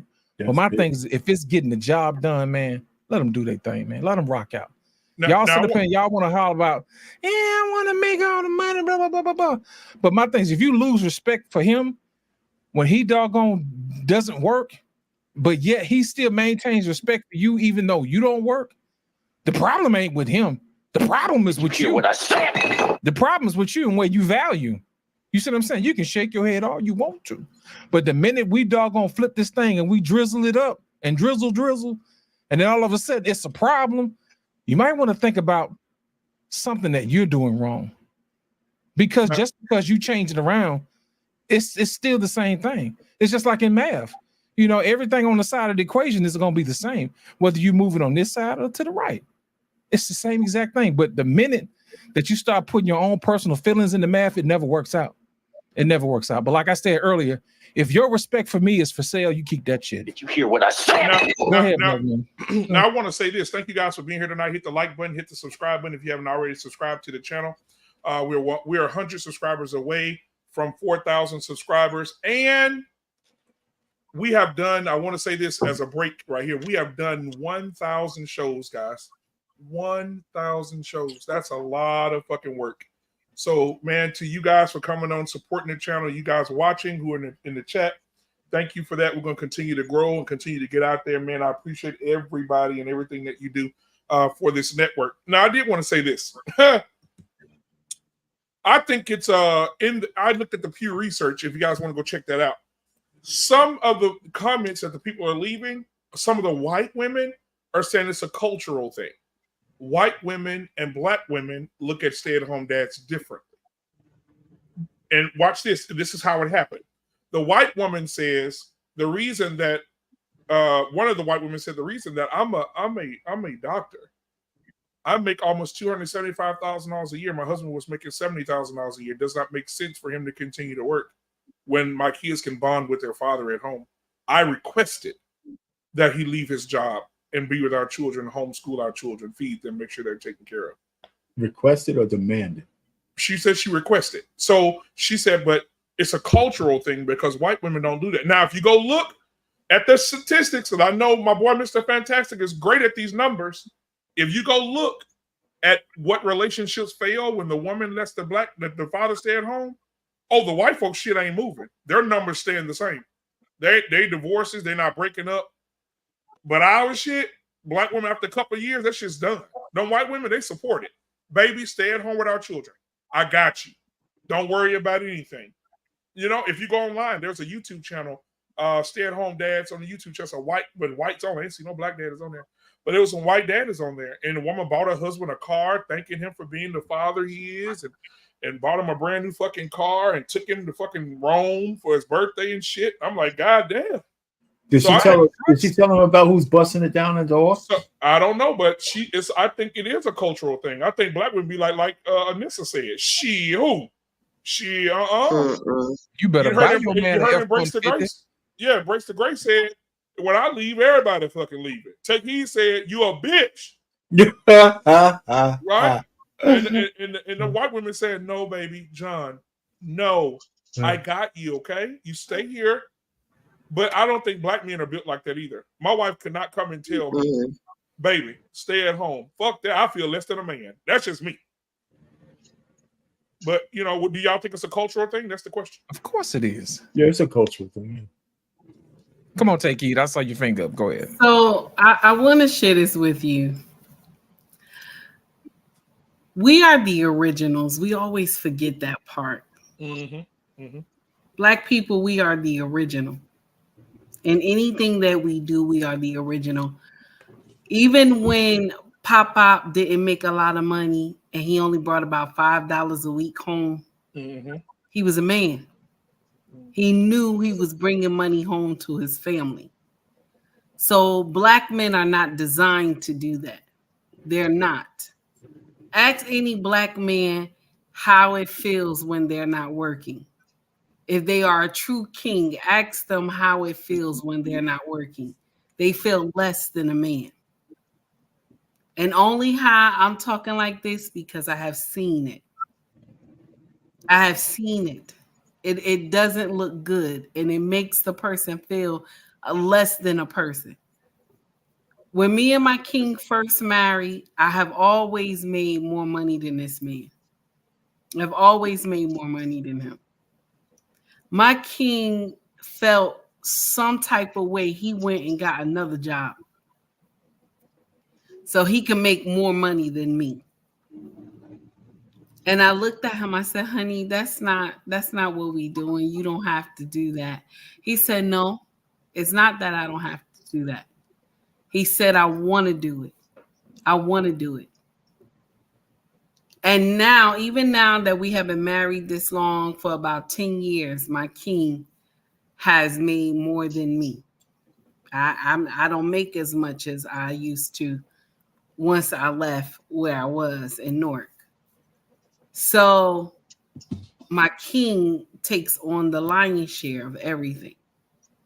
Before, it was just me taking on the lion's share, but my king worked. So I still had respect for him. But there was a time where he wasn't working and I wasn't working. And when I wasn't working, it was a different type of atmosphere in the house. My king liked that I was home. He liked that I was around the children and taking care of everything, even though I was doing that beforehand, but he liked the extra time that when I was home.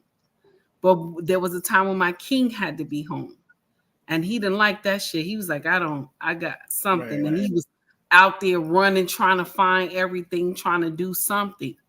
You know what I'm saying?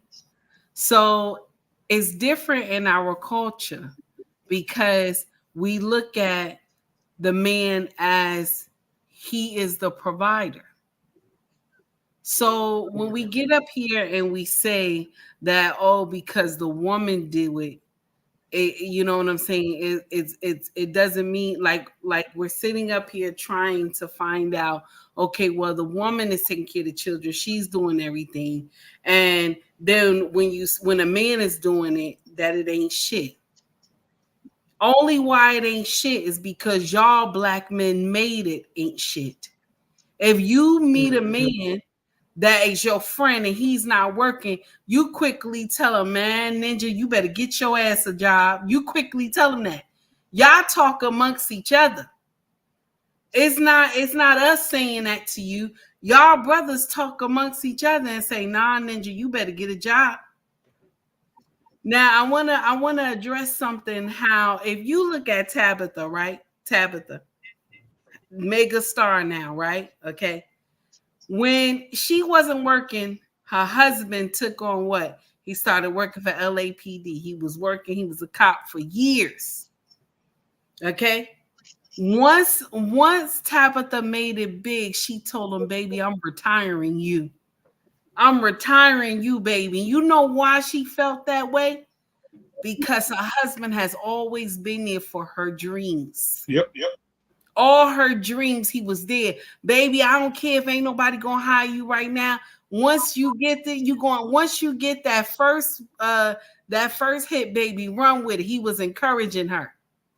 And that's why it was easy for her to say, I'm retiring my husband. And she came to social media. She told everybody, I'm retiring him. Do you think she really retired him? Because Chance is on the books, baby. Chance is getting some money out of all this Tabitha. Because he already said, this my brand right here. She was sitting right there in the chair. He said, this my brand. Okay. I've been working on this brand because her dreams. That's why she can stand up and tell everybody, I'm retiring my husband. And they ate our ass up for that shit too. They did. But I pray I'll be able to do the same thing. I would love to give my husband everything that I got within me and anything that I get.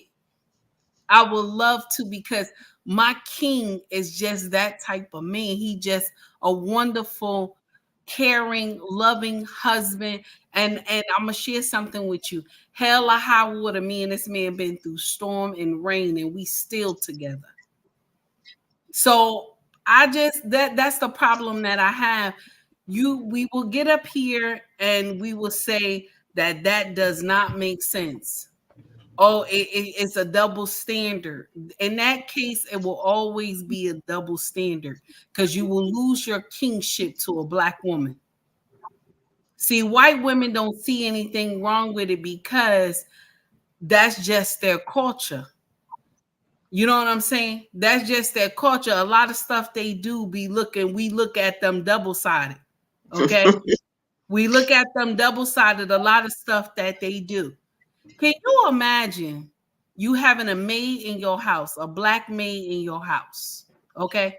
Back in the day, a black maid in your house.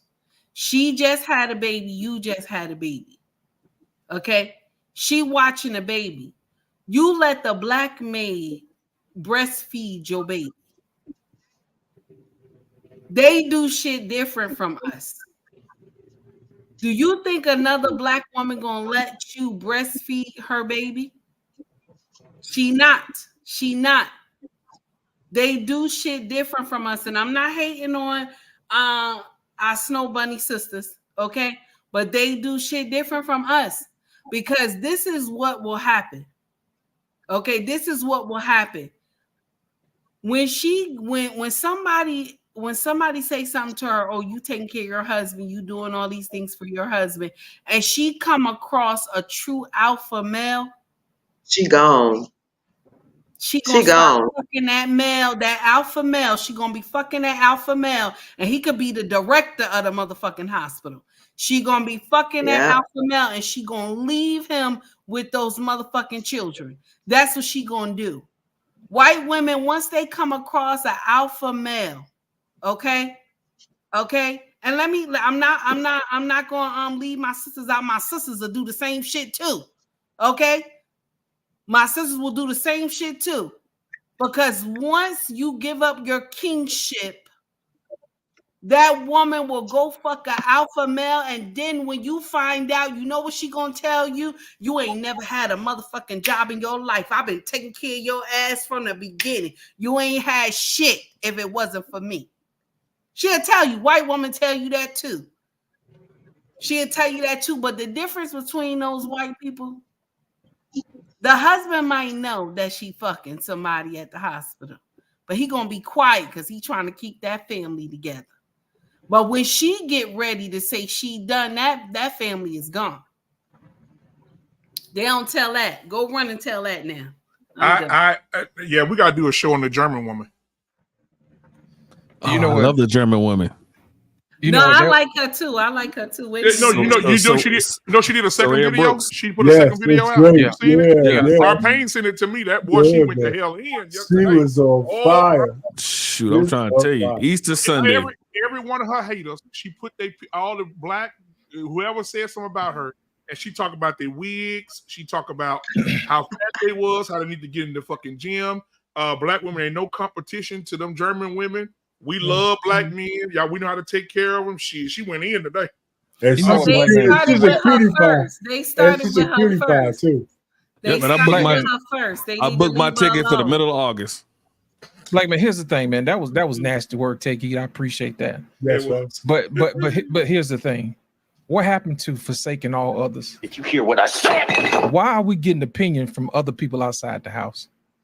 That's all I want to know. Why is your girlfriends having so much influence on what goes on in your house? You know, I don't care what my homies are gonna say. They don't have no influence on what's going on in my house. So we gonna have to be careful when we start listening to people who don't live in the house. You understand what I'm saying? So my thing is if your king says, "Hey, take heed," hey, turn the TV off. You ain't gonna be like, "Well, black man said." No, I'm gonna turn the TV off. It's gonna be time to turn the TV off. No, my whole thing is this. My whole thing is that the problem that I see is that there's a lack of respect for men at the root. Period. At the root. You see what I'm saying? Now, my whole thing is this. I'm gonna take this as a teaching moment. You know what I mean? Because a lot of times we like to get in these echo chambers where we really don't like to wrap our minds around things and think about it for a minute. You know, think about this. Why is it that your family and those outside of your household have influence on what goes on in your house? If what goes on in your house works for you and your household, that's what works. Because you know how I know that? Know how I know that works? Because the very same rhetoric that women say about when a man wants to take care of a woman, they're going to say, you know what, whatever works for your household, that works. You see what I'm saying? Works for you, girl. So if it works when it applies and benefits a woman, why doesn't it work and apply when it works for a man? You see what I'm saying? That's my whole thing. My whole thing is that we want to guilt men into doing and bending to the will of women. And I think that's the crux of this whole election cycle. And it's not going to go like y'all think it's going to go, because I think 2020 had something to say about that. And the mindset of men has changed. So my whole thing is this: if we want to make sure that we are on the same path and the same page, there are certain rules that are in place, especially if you're Christians, you know, that we start off when we get married. Love, honor, obey, forsaking all others. If we hold those things to be self-evident and we keep God at the forefront, then no matter what the rest of the world does, it can burn. You see what I'm saying? Because if God is directing your path, the steps of a good man are ordered by the Lord. You see what I'm saying? That's my whole thing. So when we start letting other people influence us and we don't know who's influencing them, then my whole thing is you're inviting the devil into your home unknowingly. Well, we've talked about this. Of course we did. But most of the women who will say, Anissa, girl, I wouldn't put up with that man, because Anissa made an agreement for other men to stay at home, just for shits and giggles, right? Just for an example. Okay. Just for shits and giggles. Okay. Yeah, shits and giggles. If that man stayed at home and you agreed to that man staying at home, and your girlfriend come tell you, girl, I wouldn't do it. Ooh, I don't see how you doing it. Like Chicky said, the girlfriends can have something to say. But my thing is this: those very girlfriends who will come to you and say that, they, like y'all talk about that alpha male gonna be fucking that girl, no matter if he working or not, gonna be fucking your husband. Let me give you an example. I know a musician here in Dallas. Oh, he cold with it. And he somehow he had got in a car wreck or something where he couldn't play for a long time. He was out for a while. He had to wait his leg heal and all this shit. Well, while his leg was healing, they told him, he couldn't play because he played drums, keyboard, he played every fucking thing. He was a jack of all trades. And so his wife went to the beauty salon and said he wasn't working. They were having sex, but he wanted to try different positions and do all this other shit. And she told him, girl, oh, okay, yeah, oh, really? Okay, really? Next thing you know, 6 weeks later, my living room door, my front of my house, it's her standing in front of my house. I used to sing in their group. She come to the door, she told my wife, I can't believe this motherfucker cheating on me. Well, who's he cheating on you with? The fucking hairstylist. Oh, really? You mean to tell me the same hairstylist that was telling you to leave him alone? And now you told him you didn't want to do all, girl, you ain't got to do all them different styles. You ain't got to suck no dick. You ain't got a call. She want to do is missionary. You ain't got to do all that different stuff. You ain't got to suck no dick. You ain't got to do all this. And guess what? Lost in translation. What's that? He's married to the hairstylist today. And they got two kids. Stop. So stop running your fucking mouth talking about, oh my God. Oh, don't be with him. Those girls want to fuck your man. And it's evident. They want to fuck your husband. And they will. And in this case, she took him from her. And now she's still single to this day. Crying still to this day. This shit was 6 years ago. She's still crying about the shit today. Ain't got no man, ain't got no husband, ain't got. Yeah, while Dexter St. Jacques, listen, what Dexter St. Jacques swooping in, having his way with you, what really did he get? Right. What type of woman did he really get? What kind of prize did he really get? That's all I'm saying. Go ahead, and if you look at a picture of both of them, shit, night and day. It's like looking at Halle Berry and Gabrielle Sidibe. Woo, I gotta ask a question to all the men on the panel. Yes. Could you actually not work? Could you actually not work and let your wife go out to work every day? I just want to know. Hell no. Proverbs 31 says she was doing that anyway. I wouldn't have married her if she wasn't a part of the PEP crew, potential earning power crew. I learned that from a mayor. understand that, but I'm saying because both of you is supposed to work. Both you know of what? you Let me ask you a supposed to question. work, right? What'll happen if something happens to me? Oh no, that's different. That's different. That's different. Why should it be But I'm different? saying if you came in, like check this out. You married, you've been working, both of y'all been working, and something happens. Then that's different. She has to take it on. She has to take it on. Because remember, the wife is the helpmeet. Yeah. But if you just get in the house and you work for a little while, and then all of a sudden you say, I don't want to work no more.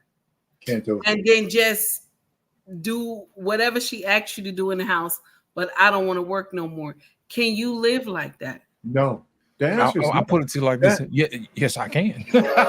And I'll tell you why. I'll tell you why. I'll tell you why. Listen, my whole thing is this: men work naturally. That's what they do. But you don't understand that there's a time and place where you're gonna have to sit down. I don't care who you are. Think about it. There's a lot of men who are on disability. Some of these guys, man, may have served this country or whatever. But my whole thing is, what if something happens to you and your husband has to take care of you and you can't exactly do what you used to do? You know, do you expect him to go without? Do you expect him to be loyal to you when you can't do? That's the whole purpose of being married in the first place. But y'all playing catch-22. Y'all playing catch-22 because y'all didn't say that in the beginning. Y'all didn't say that's different. That's different if you're disabled. There's always a possibility. You just said that you're not y'all working. said that they was not working. No, not working at all.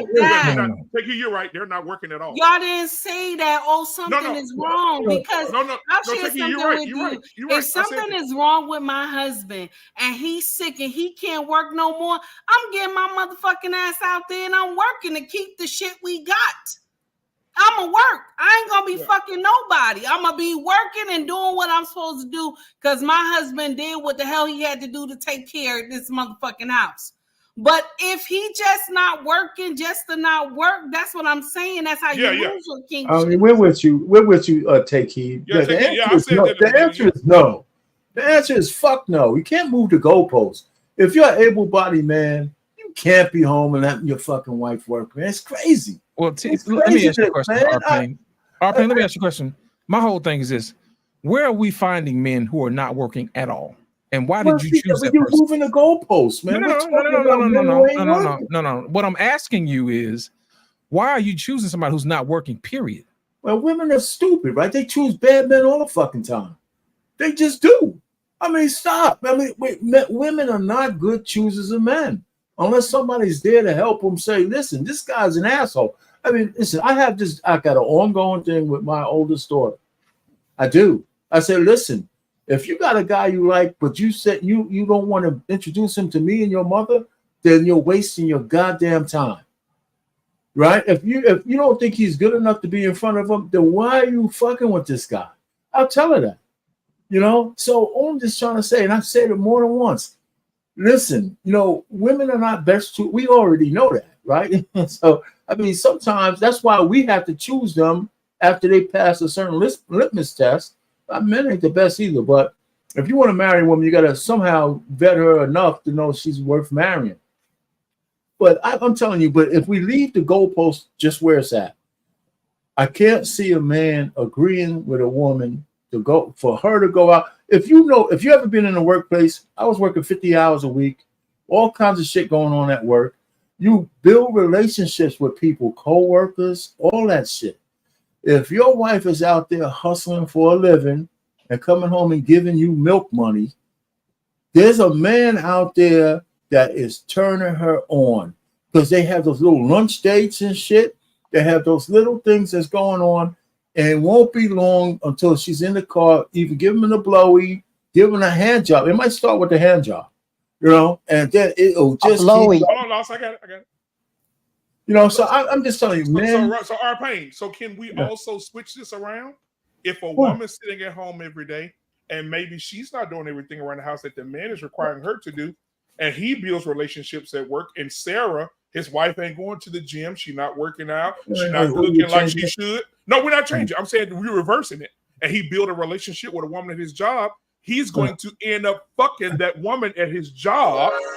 Yeah. Okay. So, but because, you see what I'm saying? It's the same thing. Yeah. No. You say it's the same thing, but for the most part, the guys, the men, but he ain't looking at his wife different.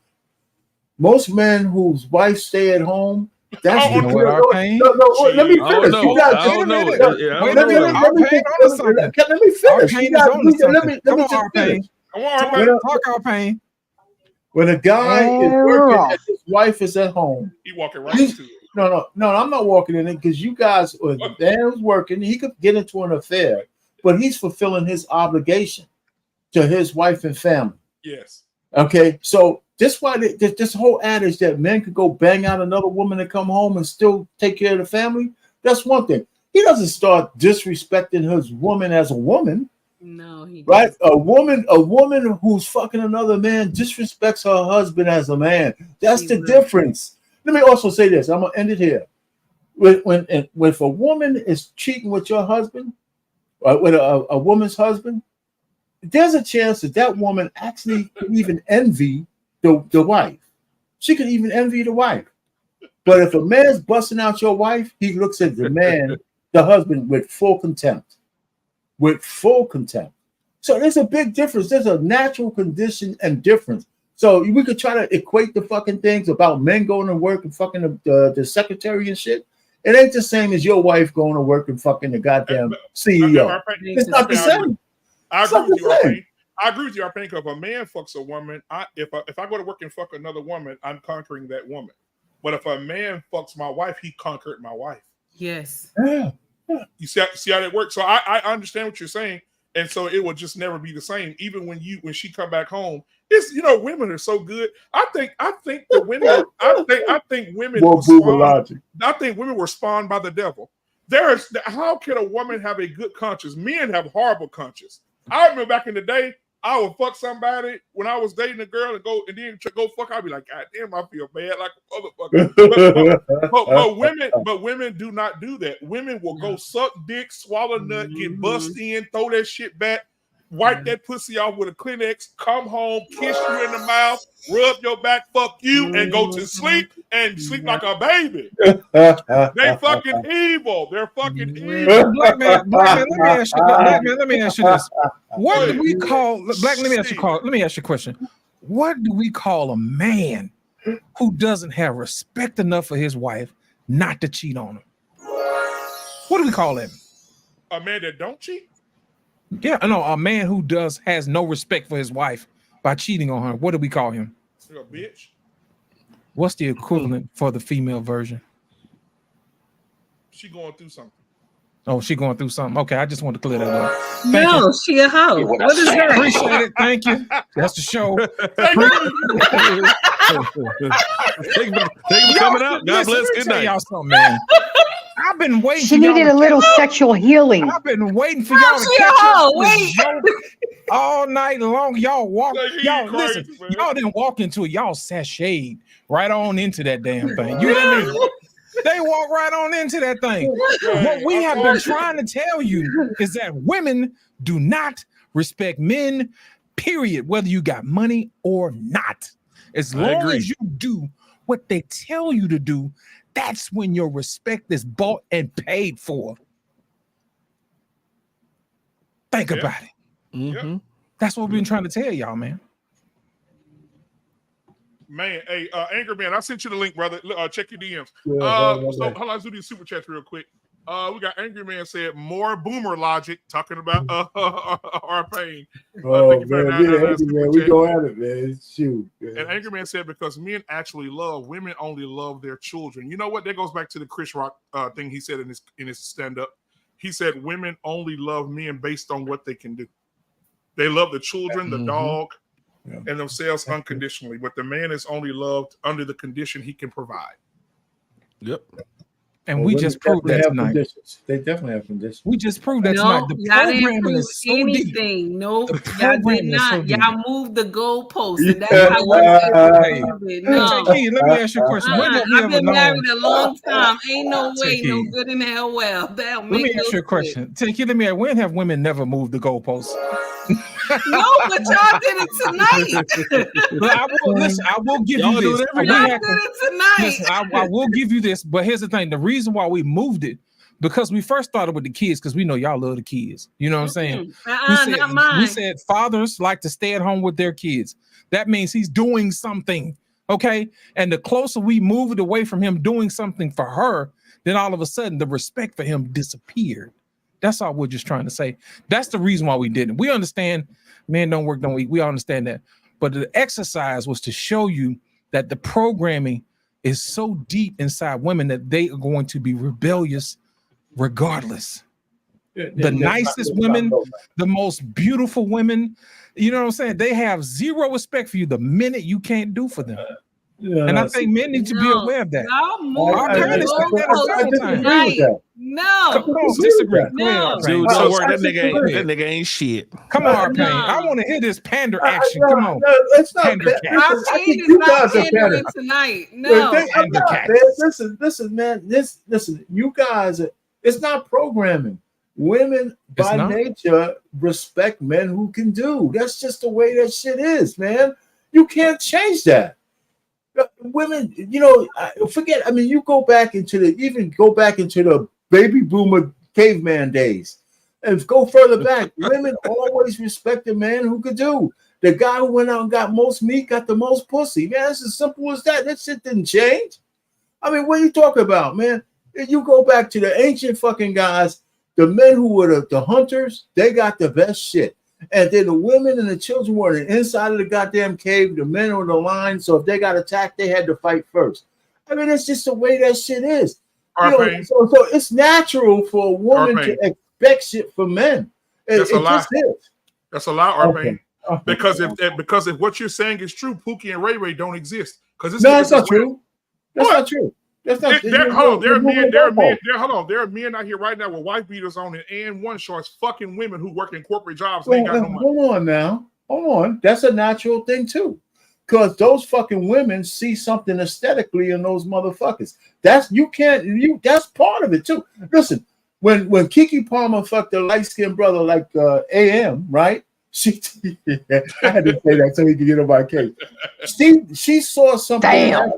She saw Let something. me introduce the man first. She wanted her baby. I know. Hey, I'm sorry, man. I'm gonna joke. She saw something in that man that she wanted for the aesthetics of her baby. She didn't give a shit about him. So she fucked.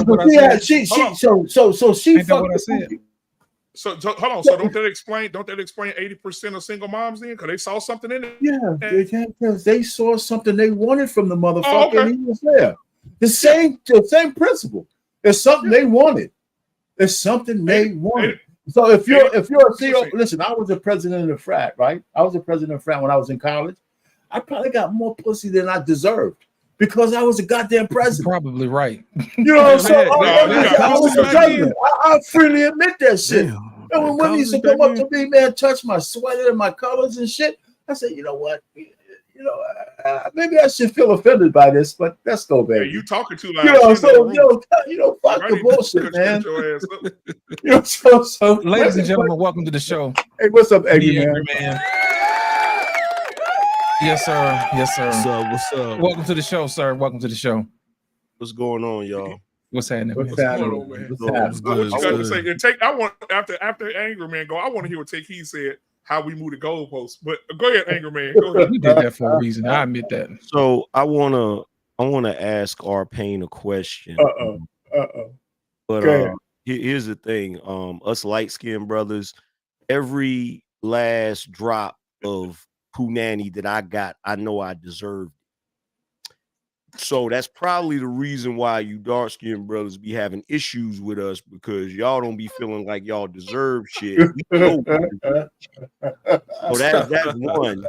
You feel me? Oh man, that explains that. That's why that little bit of light skin hate be coming out like that. But I don't hate all the light skin motherfuckers. But The question I want to ask R-Pain is this. Yes, sir.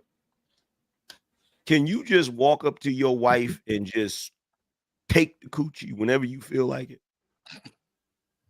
Even if she ain't in the mood. Yeah, pretty much. Pretty much. You know, and when she's not in the stop mood. the cap. No, let me say this. Right. You asked me a question. You're asking me a question. Let me And rephrase. you're not gonna let me answer. Listen. Let me rephrase. Hold on. Let me rephrase. I don't think you get what I'm asking. Okay. When you first met your wife, before y'all were married, when you first met her and you looked at her, you was attracted to her. Yes, I was. Could you just pull her in a room and have sex with her because you wanted it? Oh, the first day? No, the first day. But let me say this: the first day, just not knowing nothing about it. No, I couldn't do that. I wouldn't even try that. No, but go ahead. So guess what? During those times back in the day that you keep talking about, where women would go after the dude that hunted the most and did all of that, he could do that back then. Yeah. Okay. So now the reason why I'm pointing this out is because why do you expect the men to evolve to be more civilized, but you expect the women to continue acting like we still in the damn village? Yeah, you're asking me whether I think the women haven't evolved? I mean, you just made a whole argument for how they happen. Well, listen, women in the sexual marketplace, women are like fucking wild beasts out here, man. They're fucking anybody they want. Okay. They are, right? We can't have a big baby Palmer. We can't have the issues we're having with all of these illegitimate kids out here if the women ain't fucking the way they want to fuck. And you cannot. I mean, right? In this day and age, as a man, you cannot expect to be able to take coochie whenever you want it. No, you can't. To slap women upside the head whenever you disagree with them. You can't do none of that. So, in other words, men have had to evolve over time when it comes to their interaction with women. We cannot continue to be barbaric like we were back in the day. So why is it you don't expect women in this day and age to actually evolve to the point where they love men for more than just what the fuck they can do for them? Well, because women have, actually at one point, I think women have gotten there. They devolved with feminism. They devolved. They called women empowerment was 100% directly proportional to how many dicks they sucked. They called that female empowerment, and women fucking drove. They cleaved to that shit in droves. So then basically they fucked up families, they fucked up weddings, they fucked up family structures. So they devolved. So basically what you're telling me is that because women are not going to accept you walking up and just taking it, they're not going to accept you just going upside their head. So basically what you're telling me is that the men have been accepting bullshit and the women haven't. No, I don't think. I'm saying that women have devolved to where they. It's not directly, but they devolved to the point where they're coming up to men and saying, "Listen, you got what I want, and here's some pussy," and men are gonna take it because we want pussy all the time. Now, how many men walk away from pussy? Not too many. Yeah, but angry man, you an evolved dude, right? The average rank and file guy who ain't getting no pussy ain't turning it down. He's not turning it down. Problem. Well, we got a lot of those guys out there, right? We got an incel problem. We got all that stuff. So the nature of men and women is pretty much that dance is still going on. And at one point when I was younger, let me just say this. When I was younger, women used to take pride in dividing themselves from the 304s. That shit ain't true no more. But you can't tell a difference. But you can't, like, do y'all get what I'm saying to him? You can't continue to make the argument. You can't continue to dismiss bad female behavior. No, I'm not. I'm just their nature, because we don't get to dismiss our bad behavior. I agree with you there. On our nature. I agree with you. I'm just saying that's how we would want it to be. That's not how it is. We the men. Wait. No, I'm talking about we want women to evolve, but they haven't. That's why we're having so much trouble. That's why we're having this gender war. Who's Who's in charge of the society? Oh, you know what? Unfortunately, the white man has made a Western society a haven for fucking women. They have all around the place. That's why we got the stupid fucking laws we got. Right? We've made it so comfortable for women to do what the fuck they want to do in every aspect of our lives. We're living through this fucking. I mean, so we don't want it that way. I'm just telling you, this the way it is. Wait. What the holy hell the white man got to do because with our control over our women? Do you realize? Check this out, RP. Do you realize that Pookie in the hood got more control over his woman than the average brother? Woo, you preaching.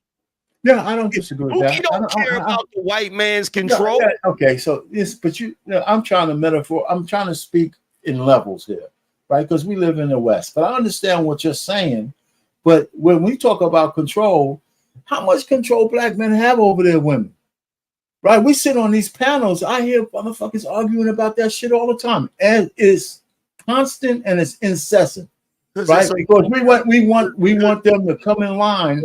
And they haven't moved a bunch. They haven't moved the needle at all. Because these men are a bunch of bitches. Bitches. And when I agree with that. When you tell them that they being bitches, they don't want to listen. So, but the white man ain't got shit to it. All right, so listen, you guys are making me argue with you guys. I understand the way you want it to be. I'm just telling you the way it is. I would rather it be where men, and so I can only control what I control in my household. Let me quote John Witherspoon from Friday. That's not what it is. That ain't the way it is. These you boys today, you just sissified. You feel me? It's not the way it is. Look, here's the problem. Yes, and this is where the irony comes in at, right? We can't walk around here beating our chests, talking about we the men and we the leaders and we this and we that, and then turn around in the same breath and say it's the way it is because that's how women want it to be. I didn't say that. I didn't say it. Now, I'm saying the army of simps out there far outweigh the angry mans of the world. Or the BMUs of the world, or even me. We got more simps than per capita than anybody, and that's why this shit is the way it is. I would like it to change, and we can only change what we can do in our sphere of influence. Like you got a. Let me just say this: you got a big following, angry man. You impact and you influence the following you have. BMU is building his, and that's the only way it's going to happen. Even Kevin Samuels, who made a lasting impression, only took it for so far, and the fight and the battle still rages on. But still, but we got thousands of hyenas out there screaming into the wind, screaming loud and shit, right? And so we got legislation backing them. We got all kinds of shit backing them. Have you noticed all the black women who are getting these high positions and high power? They're all fucking liberals. The hyenas are irrelevant. Oh, we wanted to be irrelevant. Real quick, anger man. Okay. I was at the barbershop sitting in the chair. I'm getting lined up. This guy that was in there before me came back in. These were his words. He said, "Hey, Peter." Peter said, "Yeah, what's up, man?" Peter's the barber. He said, "Hey, listen, I know you just cut my hair. I just FaceTime my wife. She said it needs to be down a little bit more." Oh, hell no. Yeah. So here's the problem, right? Here's the problem. Swear to God. Y'all giving the hyenas more power than they actually have. Correct. Yep. Okay, so number one, the hyenas are irrelevant because the only thing in the hyenas' future is the elephant boneyard. I agree with that. But lions don't date hyenas. Lions don't marry hyenas. Lions run hyenas the fuck away. And the problem is too many men walking out around here that think they hyenas too instead of knowing that they lions. Come on, bro. That's the problem. The problem is like the dude he just said, calling his freaking wife. If I'd have been in that barbershop, I would have roasted him into oblivion. I'd be like, wait a minute. I think you agree with my last statement. There's an army of simps just like that out there, man. It's an army of these motherfuckers, man. You can't. I know we would like to say they're doing the wrong thing, but they have influence.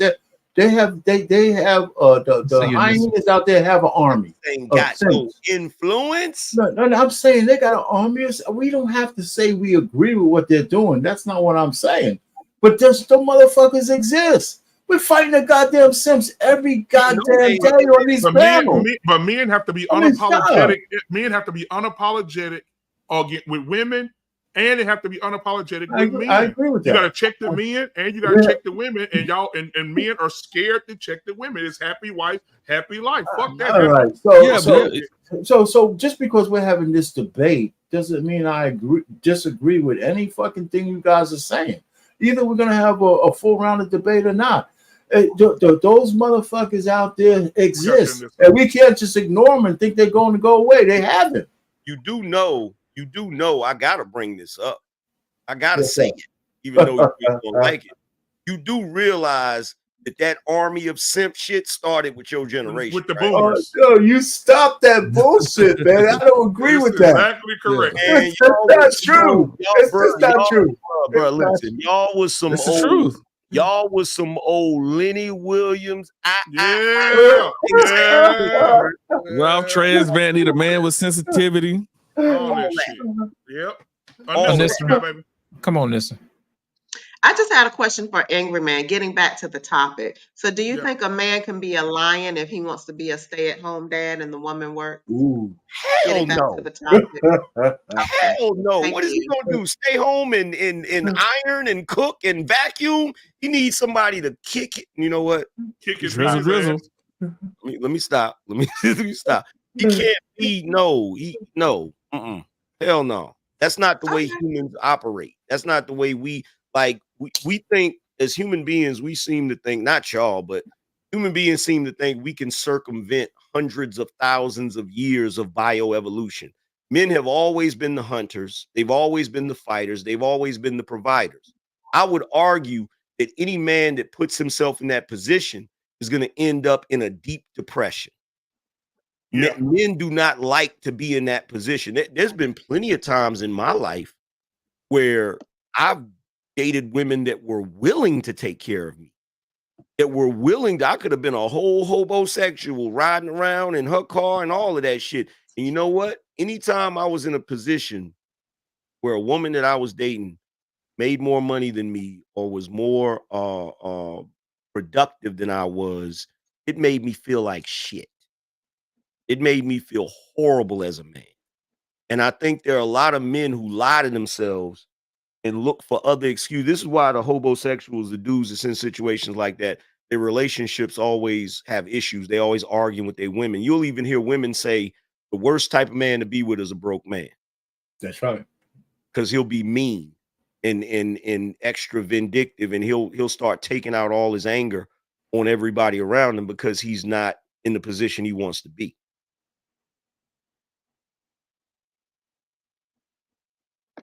I agree. Yeah. Now, Angry Man, let me ask you a question. Let me ask you a question. So, if men are the providers and the protectors and those who take care of their family, wouldn't you expect that they would get more respect than men are getting today? Yeah, they should. Why aren't they getting that respect? Because the society has socialized and trained our children to disrespect men, to despise men. Part of it is because of the large numbers of single mothers that's raising their children, and they don't have nothing positive to say about the child's father. They got a bunch of negative stuff to say. So you have that aspect of it. You have children growing up in households where their mother is constantly training, because whatever the mother's mentality is, that's what the child's mentality is. In addition to the fact that you have television shows, you name a show for me that's out right now where the child don't disrespect their parents. Every show you see It always starts with they could be in a car going somewhere. There's a child in the back seat with an attitude, mad about something, and they need to pull the car over and whoop their ass, but they ain't gonna do that. So you got this whole culture that teaches the children that they're on equal footing with their parents, so they feel like they can talk to their parents like they're equals and shit. You feel me? So you have that aspect in addition to when you look at the black community, you don't hear nobody say anything positive about black men whatsoever. Nothing whatsoever. Like everything about black men is negative. Everything we don't take care of our kids, which is a lie. You know what I'm saying? We're not providers, which is another lie. You know, it's just this constant propaganda about black men that paints us in such a negative light that by the time the kids get grown, and then on top of that, you got women that try to replace their man that left them with their son. So you got the son husband thing where it's like, I'm gonna train you up to replace your father. It's the Tariq St. Patrick shit where he wants to take out his dad so that he can be his dad. Only problem is he's the great value version of his dad. Exactly. You feel what I'm saying? Because Yep. he needed his dad for guidance, but the mother's not gonna teach him that because the mother doesn't care about that. She just cares about her own self-interest. And a lot of women be using their children as a support system whenever they freaking break up with the guy they were in a relationship with, when really, to be truthfully honest, if they were adequate parents, they wouldn't even include the children in their dispute. So it would be fair to say that a man spending more time with his children would actually benefit the children more. Would that be a fair assessment? In this day and age, the only way I've come to the conclusion that the only way a man is going to get any respect from his children or his children be raised properly, they're going to have to be under his roof. Period. And I don't care if he ain't with the mama no more. If he ain't with the mama no more, take your ass down to the court and get custody of those children. They need to be in the house with their father. Period. Because as long as we got a group of children that have no respect for the men above them, we always gonna be messed up in the game. You know what? The defense rests, sir. Yeah, you know what? I'll say this. Then we'll go around and let everybody else get something out. You know, I was thinking the other day, what is the purpose? A lot of men say, hey, babe, whoa. You can't have that attitude, babe. I'm providing. I'm taking care of my kids. And the response they will get is, that's what you're supposed to do. That's your job. That's your job. So then in return, I'm thinking, well, what's the point of Mother's Day? Why the fuck would I go buy you roses, take you to dinner, and take you on a trip for Mother's Day? That's your job. That's what you're supposed to do. Why would I celebrate you being a woman and a mother if that's your job? If we're looking at it evenly, if we're going to balance it. If I say I'm taking care of my kids, oh shit, what you want, a cookie? Because a woman is a human being, a man has to be a human doing. Everything we do is production based. Yeah. So we're judged by what we do. Exactly. As men in general. As black men, we're judged by what we didn't do. You feel what I'm saying? So with the women, the way the children look at it like mama don't got to do nothing for me. She only does it because she loves me. So because of that, they worship her and give her. This is the whole reason why a mother can have a dead-end job struggling in the projects and the kid will still grow up and praise his mama. Instead of saying she didn't try hard enough, he'll say, well, we didn't have much, but my mama did the best she could. He's not going to talk about that he's not going to talk like that about his father. Because in his mind, his father is supposed to do this and supposed to do that. And that's the reason why he doesn't feel any need to give him any praise or worship or love or any of that, because you're not doing this because you want to. You're doing this because you have to. Even to the degree that they probably feel like, well, the only reason you take care of me is because if you didn't, you'd go to jail. Yep.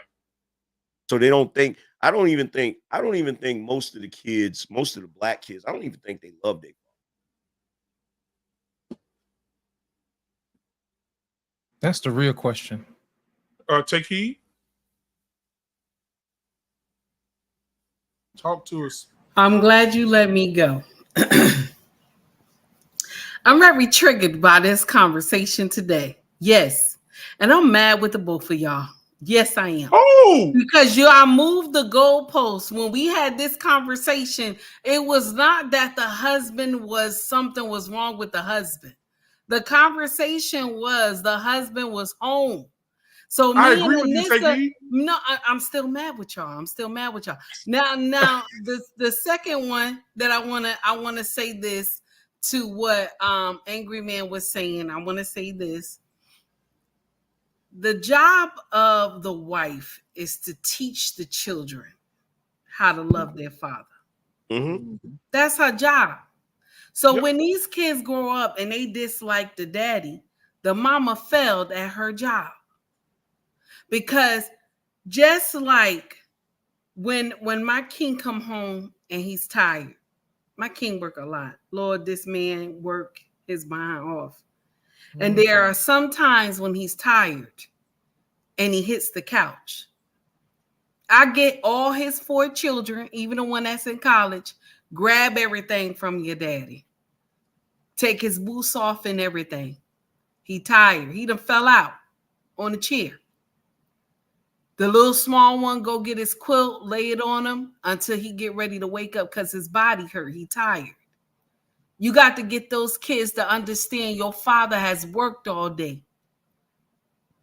Now, the training come from when they're young. When you cook dinner, our kids know not to touch the food. They ask me, Mama, did you make daddy plate first? They even tell the other children, don't you touch that food. Don't touch that food. Mama ain't make daddy plate yet. They tell the other one, don't eat that big piece of steak. That's daddy's steak. That's daddy chicken. It's the mama's fault if she don't train those children to let them know if it's not for your daddy, you wouldn't be living in this house. If it wasn't for your daddy, you wouldn't be driving. Your mama wouldn't be able to drive this car. If it wasn't for your daddy, you wouldn't have these clothes you got on, these shoes that you got on your feet, the food that you got in your belly, if it wasn't for your daddy. So when these children grow up disliking their fathers who have raised them, it's the mama fault. Because she's supposed to train them and let them know it's your daddy making. Just like today, this is just something personal. Last week, my king said, I gotta get me some boots. I gotta get me some boots. Knowing don't go well, we have to get ready, you know what I'm saying, to prepare for the new bills coming in. Okay? The new bills coming in. So we gotta prepare for that. So now our eldest daughter who's in college tells him, say, Daddy, I need some money, right? Now, he know he's supposed to use this money to get something for himself. But what he do? He cash app her, huh? You know. And then I tell him, well, honey, the little money that we did have, because we done already took care of the bills, the little money that we did have was for you to get these boots. He was like, well, you know, this child, she needed that. And, you know, I want to make sure my daughter have everything she need. I want her to be begging nobody up there at that college. I said, okay. So today, while I was going food shopping, I stopped and get him them boots. And the kids get to the car. They take out everything from the car. They said, Mama, who boots is these? I said, your daddy. They said, Daddy needed new boots? I said, yeah, he needed new boots. They said, oh, Mama, wow. I said, yeah. Put him up on his bar.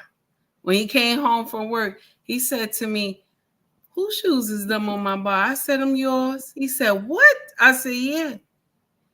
Because he said to me, thank you. But you know what I turned around and told him? I said, sir, thank you for paying this mortgage. Thank you for paying the light. Thank you for paying the gas and the water. Thank you for the food that you put on the table. Thank you for putting the... He said, stop now, stop. I said, yes, thank you. So if we don't teach the children that the father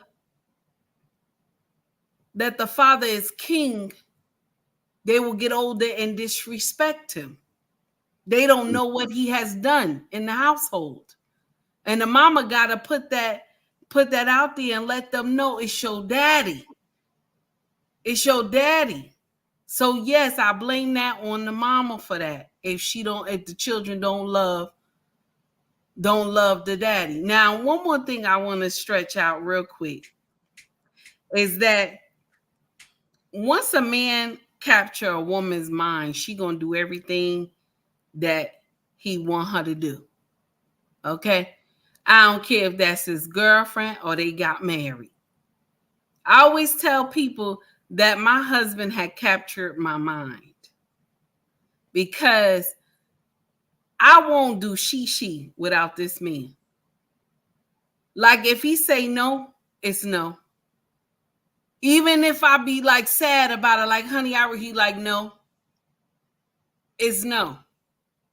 Because that's how our house is ran. Now, I'm not saying I was like that in the beginning because the first 2 years was a nightmare, okay? But once he got me trained, and I say trained and I say it with respect, okay? Once he got me trained, I had to understand the assignment. I have a healthy fear of my king. Most women don't have that. I have a healthy fear of him, and I respect him more than anybody in this world. Okay? Even more than my father. Because I know where this man picked me up at, from baby mama lane around the corner up the street. Okay? So, with that being said, once a man captures a woman's mind, her body will follow. Once he captures her mind, can nobody entice this woman. I don't care how much money you got, how good you look. Once the man capture his wife's mind, can nobody say she to her, and she might fight you if you say you want to take her out somewhere. And I'm done. I'm finished. Appreciate it. Take heed. Well, take heed. I hope you don't stay mad at me long. I hope when you get up in the morning, you can find your way to loving me and forgiving me for my goal-postable sins. Listen, let me explain something. The reason why I pulled that out of you, take heed, is because people need to see what love for a husband looks like. Amen. Fucking right. Here's the thing. Listen, I love Kevin to death, but Kevin wasn't militant enough. You know what I'm saying? He pretty much put it out there that women really don't care nothing about you unless you're able to give them something. You see what I'm saying? My question to you is point blank. I don't put no sugar on it. Do women really actually love men? At all? At all? And the reason why I asked that question is because everything is predicated around what Take Heed just said.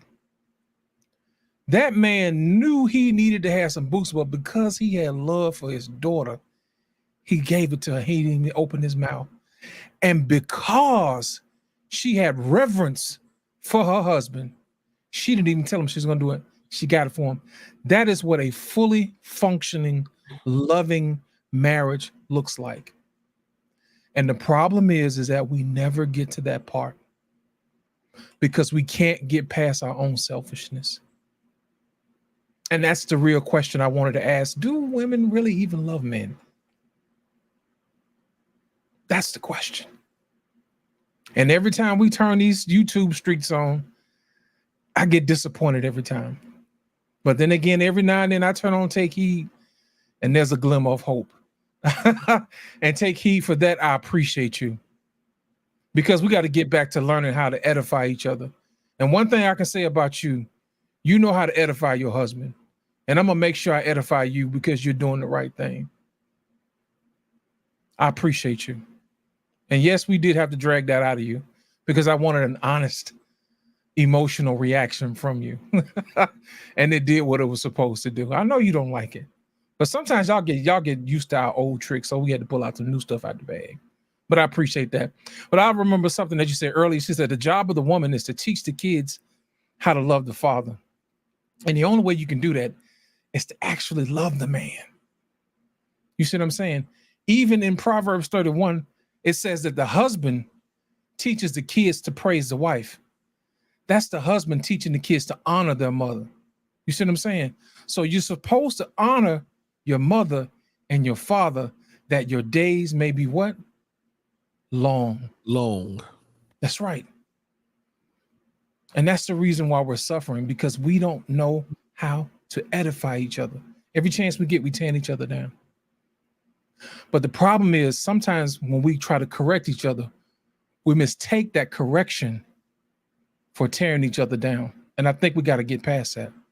Stick to the topic. We don't dislike you. We just dislike some of your behaviors. And I think sometimes people don't know how to separate the two. Does that make sense? Appreciate it. Oh man, Professor, how you gonna come behind that, brother? Pause. I'm not. I yield the rest of my time to the panel. But no, yeah, there's nothing I can say, man. Take heed, said it. Angry Man has said it. I ain't saying nothing about it, man. Y'all got it. I think the world is changing, guys, and I think that the things that we look at, and it's hard to say this, God damn it, but now we're going to be start looking at as old school OGs, right? Because these younger kids in their 20s and in their 30s, shit, they're okay with them men standing at home. These the dumbest group of women I've ever seen in my motherfucking life. I'm being for real. These motherfuckers are stupid. Some of these women don't give a fuck. Matter of fact, I'll be honest with you. There's a young lady that I work with, and she's 30. Just had her 30. Dirty. And she's professional. She makes a lot of money, look good, very attractive.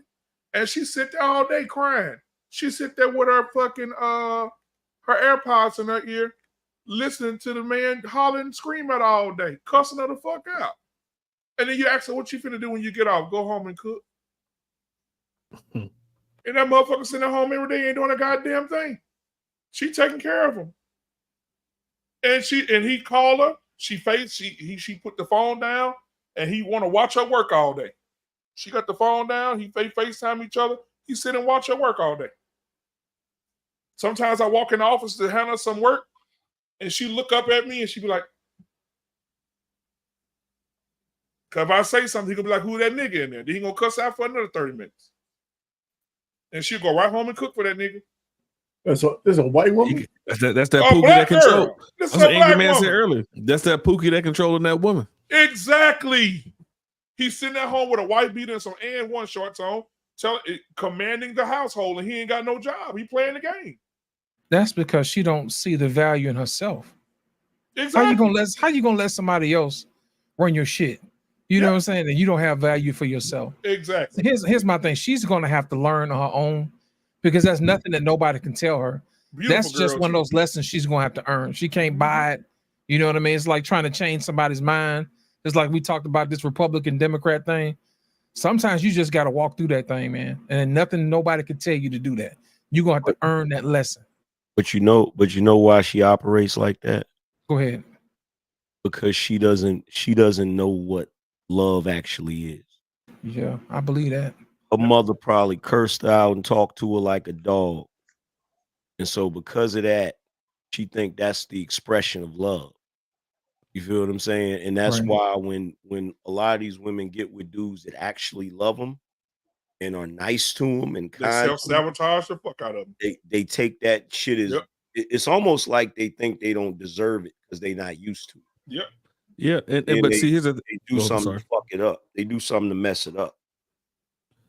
And that's where us as men have to stay with the women we getting pregnant. We have to make better decisions when we get women pregnant, because a girl's first love is who? Her father. And if she's not getting that love that she's getting from her father, she's gonna look for it in other places and not know what it actually looks like. So, we have to do a better job as far as having kids with the women that we're gonna stay with, so that our daughters don't grow up and look for that love in other places. Well, here's the thing, Professor. They're going to have to start choosing better, brother. We can't force these women to choose better men. Even if you made all the men better, I have a sneaking suspicion they will go find a Pookie somewhere.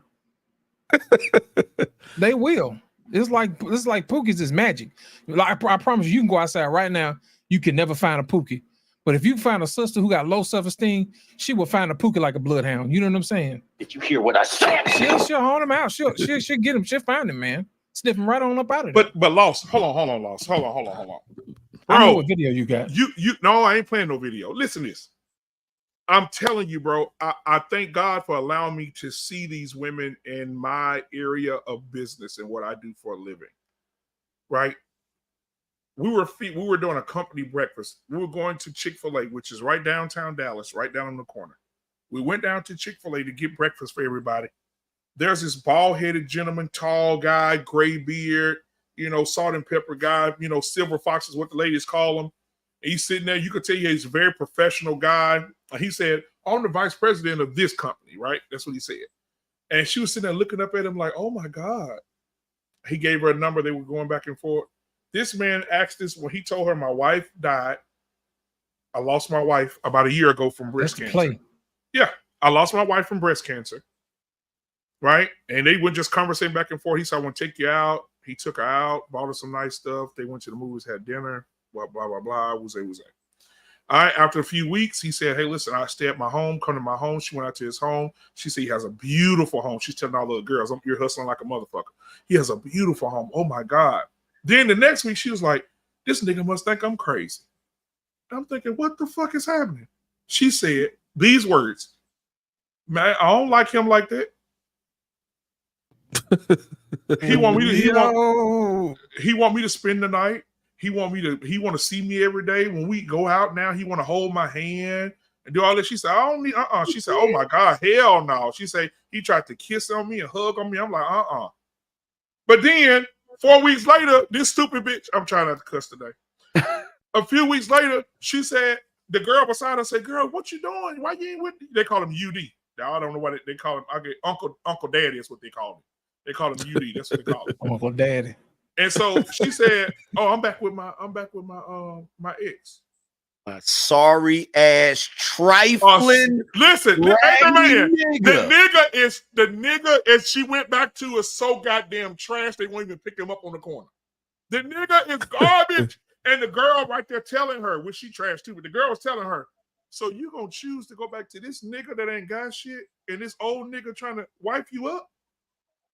Because he already told her. He said, I'm looking for a wife. He told her, I'm looking for a wife. I want to be married again. Bro, I want to have. They don't want to be wild. They want to be thoughts. Know how they look. Let me tell you something. Women's ability to get a man is it's a skill. It's a skill set that's taught the same way that these women today have lost the skills of their grandmother and their great-grandmother when it comes to cooking. They've also lost the skills when it comes to identifying, getting, and keeping a good man. They don't know how they constantly are looking for. It's almost like a regular life is too boring for them. They're addicted to drama. Yes, sir. They got to have some kind of drama, some kind of silliness going on, some kind of foolishness going on. It's the same, bro. I didn't see Anger man. She said, ugh, this was her words. Ugh, he too old. I am not finna be putting my mouth on him, and he not finna be kissing me on my lips and holding my hand. She said, ain't that type of party. She said, I thought we was friends. I ain't finna do it. Then he told me he want another wife, showing me around the house, talking about, this is how the house looks. She said, I'm out. She said, I do not want to do that. That man already told her he wasn't looking for no friend. And I wish to God that man was watching my show, because I would tell him, get your passport, brother, and go to another country and get you a chick from somewhere else that was raised traditionally, and stop stressing, because Keisha just want a thugged out nigga that ain't hitting on shit. And part of it is because they don't want, a lot of times, that type of woman, they don't want a guy that does not necessarily need them. They want a guy that they think needs them so that they can feel like they got some kind of control over the situation. That's part of the reason why you'll see chicks dating guys that don't work and stuff, because whenever they get into an argument, she can tell them to get the hell out. Bro, Yep. it's just the fact. It's just the thing that right real quick, Fred. I'm just gonna let you have it, bro. The thing that bothers me, bro. You know I'm petty as fuck. So the thing that bothers me is I said, you know, one day she was like, I just want to be married. I just want to have a good man. I said, what about old UD? She said, no, not that old nigga. And I was like, I said, wait. I said, it's the disrespect for me. Right. I said, how Right. old is he? How old is he? She said, he's 60. He just turned 60. And I said, how old are you? She said, 46. Man, please. I said, what the fuck? Are you kidding me? Are you kidding? Don't say that. Don't tell me that, bro. Bro, I wish I could have on the show, bro. Y'all will clown her. Y'all will torture her ass. Back in the day, back in the 50s, she would have looked at that dude's house. She would have looked at how much money that dude made, and she would have ran to the altar. Man, stop the man. With a plate in her hands, Right. jams, And mashed potatoes, and any woman that was trying to get with him before, she'd throw stones at him when they come to that house. Bro, I told her, I said, listen, you better be glad. And she told me, you better not do no stupid shit. I said, you better be glad I don't see him. If I seen him again, I'm gonna tell his ass, stop fucking with this fucking gutter snipe. She don't want better, bro. She went back to a nigga that was whooping her ass and calling her and every day and talking shit. He don't work. And then you got a nigga that telling you I'm the vice president. You see the nigga badge. You see the man badge on his belt. The man got a goddamn Gucci belt on, bald head, clean shaved, silver fox ass type nigga, talking real sweet to her. Hey, beautiful, I like your voice. She has some beautiful hair. Blah, blah, blah. When he first met her, she just, oh my God. And now you talking he too old for you? Girl, I found he's 60. I don't want no wrinkled up ass man and he gonna die and all that. All right, girl, shut the fuck up. 60? He's 60 and you 46. Your day is over. You hit the wall with no airbags. You're done. If you don't get this older man, you're fucked. I told her that. She told me, that's just a myth. Okay. How much? I said in 10 years, I'm gonna find you because you ain't gonna be here. We probably gonna Look find in the you. elephant graveyard. Let me ask I'm you a gonna try to question. get up fire for doing it. Let me ask you a question. Let me ask you a couple qualifying questions. How much jewelry does she wear? She don't wear none. Don't wear none. And dress like she, goddamn it, how she dressed. I'm trying to think. How many tats she got? She got a. I seen her been over one day. She got a damn. She probably got a butterfly tat on her shoulder. No, she got one of them. She got a tramp stamp. She got a tramp stamp. Oh, yeah, she for the streets. Yeah. One day, One day they was talking about how many tats people got, and then she had been on one day. You can see it going all the way across her back. Yeah. So she ain't gonna never be with nobody. Her life is over.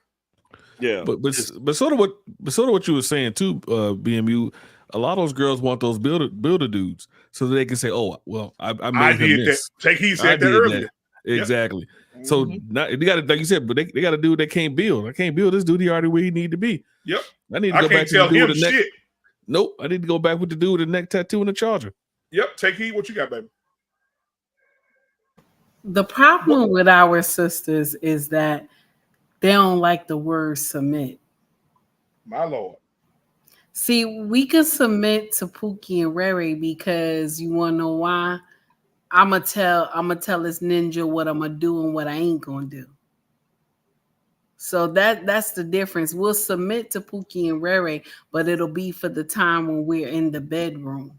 But once we get outside the bedroom, I'm the queen. I do whatever I want to do. This is why a lot of us have babies by Pookie and Rere, because they can't tell us what to do with those children because he ain't got nothing. He living with you. And I'll share a little tidbit with y'all. The thing is that even me, myself, in my day, when I was a baby mama, I did not choose wisely. I always tell women the same thing. I didn't choose wisely. That's why I get on y'all so much on my channel, because I know your end. I know how this is going to end. You know what I'm saying? So that's why I always come at y'all hard. When I get up here and I say choose wisely, because one day that child is going to come and ask you, why didn't you take time and choose the right man to raise me? Because I experienced that with my eldest son, okay? Because he felt some type of way about the other 4 children that they were raised around their father. So I don't want you to feel the backlash that I felt. The thing is that we don't choose wisely because we want to be able to take control of whatever this child turns out to be. Right. So when the child turns out to be a monster, now you say, oh no, it's the father's fault, it's the father's fault. But mind you, it's your fault, mama, because you did not choose wisely. You didn't take the time to choose the right man to lay down with. We rather pick Pookie and Ray Ray and not the true king, because the true king is going to tell you what it is and what it is not. Preach. So that's why we have these issues in our community, because the thing is that God gave us this job as women to choose who bloodline lives on and who does not. I don't know how many times I can say that, but I always say that on my channel. We choose who bloodline lives on and who doesn't. And Pookie and Ray Ray bloodline is not supposed to continue. But we let it continue. We let it continue by the foolish decisions that we have made. I did it too. Only thing that, and it's sad to say, this thing won't get corrected, because you want to know why? Because we uplift foolery in our community. When she has 7 baby daddies and 7 children, we tell her, sis, do the best she can. Do the best you can, sis. You're a good mother. Instead of somebody telling her, oh, you know good and hell well you ain't supposed to have that many children. You know good and hell well. Shout out to Mrs. She Said. Shame. There's no shame, because we don't want to teach these girls. We rather sit up there and co-sign the ish that they do. Even here we go, Ebony K, highly educated sister. She gonna go and have a baby, okay? She gonna go and get a baby because I'm a baby mama by choice. As smart as you are, you chose to be a part of the baby mama lane up the street around the corner. But is she really smart though? Oh, no. She's not. No. You decided to join the gang of the baby mama up the street around the corner. That does not make sense. You decided to be a statistic. Who does that and think that that makes sense? But when you say this to our sisters, they say you hate me. You dislike me. You know, you don't want to see anything good for me. I want to see you do better. That's why somebody ain't tell you that having 7 baby daddies and having 7 children made sense. Somebody didn't tell you that. So when I tell you that, you say, Mama, you bashing me. I'm not bashing you. I'm telling you what you doing is wrong. That you're not supposed to give that pussy out like it's a collection plate. So we need to get back to Big Mama teaching. There's no more Big Mamas. We know that. But you need to get back to Big Mama teaching, because these girls are lost. Now, let me share something with you. Everybody is not going to be able to drive the train. A lot of us ain't going to be able to get on this train. It's the first 2 rows of our community, Pookie and Ray Ray and Pookisha and Raykisha.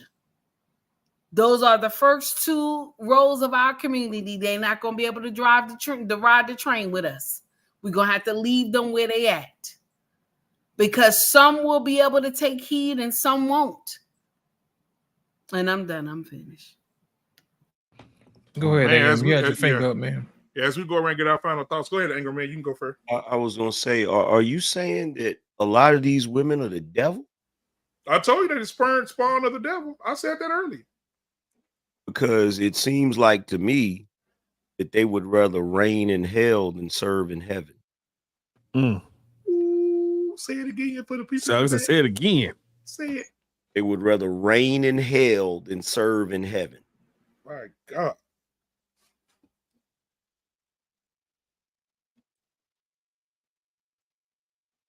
Jesus. Let that soak in for a minute, man. Yeah, just all right. Damn. Embrace the grace ain't said nothing in a while. Embrace. You sitting over there playing in your hair and flirting and shit. What you got going on, baby? Talk to me. She got her eye on somebody. Right. Well, the question was 2 hours ago, do you think if it is a cultural thing? And it's funny because nobody knows my culture or doesn't know what I am, but the fact still remains is that I grew up in a household where all the men worked, the women stayed home. My job when my daddy came home was that rubbing his feet with that damn Bengay. I can't deal with it till this day, but that was my job. My job was to serve my brother first because that was training on how to, because I wasn't good enough yet to serve my father. That was my mother's job. But we just so far away from that.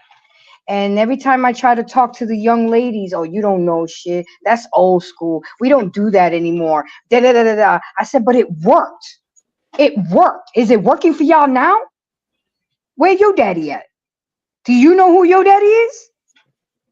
Where your mama at right now? Oh, she at the club. So why you here with me? Because I wanted to hang out with you and talk. Oh, okay. So we have to do more shame as women. Us older ones that have a good head on our shoulders need to teach our young ones and take heed. Everybody's not going to listen. Everybody's not going to come with us. And that's okay because we can't save everybody. But the fact remains is that I'm like Angry Man and Black Man Unfiltered. You know, you had a whole different perspective, but I can't deal with a man staying home all day. I mean, yes, my ex-husband worked, but he didn't bring as much money as I did, but he still worked. You can't sit home all day and I'm going to work. No, it just doesn't feel right in me, my soul, my spirit. You know how I have the hustle bug and you don't, and you the man.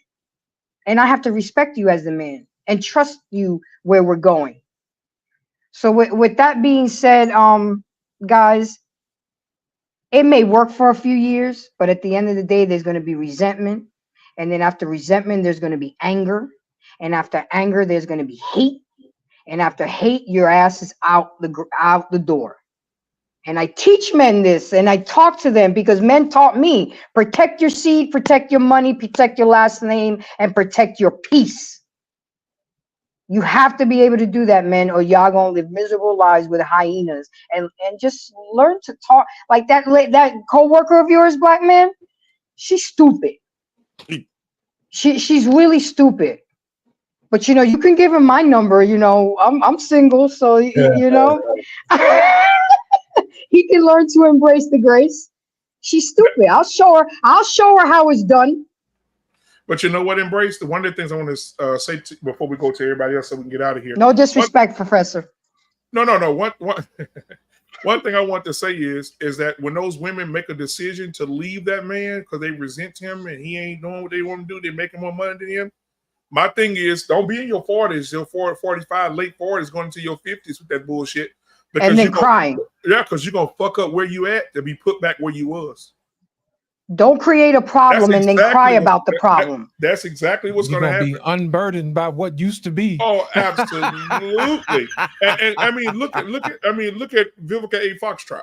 I mean, same thing. You know, all them years. If you go back to when she did Independence Day, she could have got any man she wanted. That's now right. she doing warranty and Gap insurance commercials. Like she swallowed a fucking basketball before the All-Star game. I'm telling you. It's bad. Have you switched your car insurance? Can't even hardly move her jaw. She got cut so much, much like a birthday cake in Switzerland. They cut up so much. Nissa, what's your final thoughts, baby? This is trying to, she over there laughing her ass off. She just tickled to death. Go ahead, this. No, I was going to say, BMU, I wanted to talk about the example that you gave about the young lady.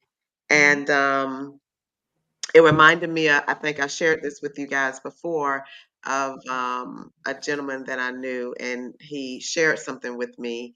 And he said that we look at the wrong things. That young lady is looking at the wrong things. And so many times we look at a man from the waist down, and other cultures look at that man from the neck up. Come on, German lady. She wasn't smart enough to realize that there are very few men that will come right out and say, I am looking for a wife.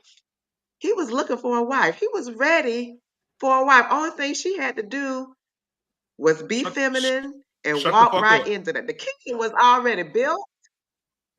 The kingdom already built. He too old, He's ready to go, and you're gonna mess that up. How dumb! But her picture is off.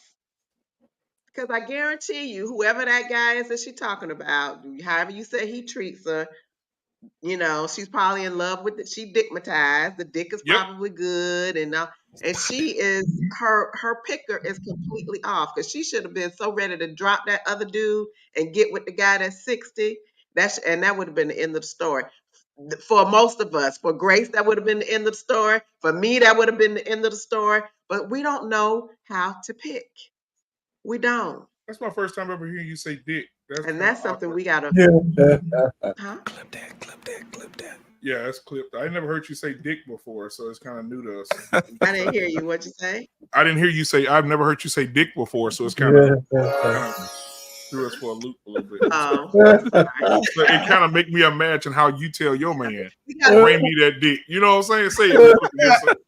Say it for the audience. How would you tell your man to bring you that dick? Go ahead. Ladies and gentlemen, this is how we know we're close to closing out. Bring me my now it glass turns of wine into and the that after dick. hours. No. Our paint, Not gonna happen. Our paint, who's gonna jump you tonight? But we're gonna let you slide, bro. What are your final Well, words? first of all, man, you guys, man, spent the rest after I finished talking. Y'all spent the rest of the time just proving what the fuck I said was just true. I don't know how to hog tie people. What would I hog tie? Come on. You know what I'm I saying? don't think So that's listen, exactly how it went, but we're gonna let you rock out though. Yeah, no, man, I'm not have to rock out. I'm just gonna be real short and sweet. Listen, I believe that both men and women we're subject to the laws of nature, and the fact is that no matter how high we think we are on the food chain, we go back to where that is. Right now, it's out of control. There's no shame. There's no cultural mores in the West. The environmental stop gaps are gone, and women are just what you call them, just going back to carnal nature, right? And they own the sexual marketplace. Men play in it, and they're playing the way they want to play. And they have a constant supply of men who are willing to dick them down, you know. And some guys get some more than others, but that's the way it is. And we have chaos in the community. Sexual marketplace is full of chaos based on the promiscuity of the women. And that's just the way it is. It's all over the fucking place. And so when people say men need to take control and all this other horse shit, we should. But I say this, and I'm going to say it again. I'm going to give you my scenario. Man's looking at a woman, and you was coveting her for months and months, and she's ready to give you some dick or some pussy. Whoa. Well, you know what I'm saying. Whoa. Be careful, because the world we live in. I made a mistake. So when she's ready to give you some ass, and you have a condom on, and she says you got to take this shit off. How many men are gonna say, okay, we're over for the night? They're gonna go in raw. Men are gonna go in raw. Give me a percentage of men who are gonna turn that shit down. Very few. Oh no. Very few. I told my son, you put that dick in raw, it's gonna come out looking like a well, you can tell him all you fucking want. You ain't in the room with him, and that honey he's covered in. So you can say all that shit you want. Is a small percentage of men who are gonna get up and put their clothes on and go home. The rest of the guys say, I'm going in.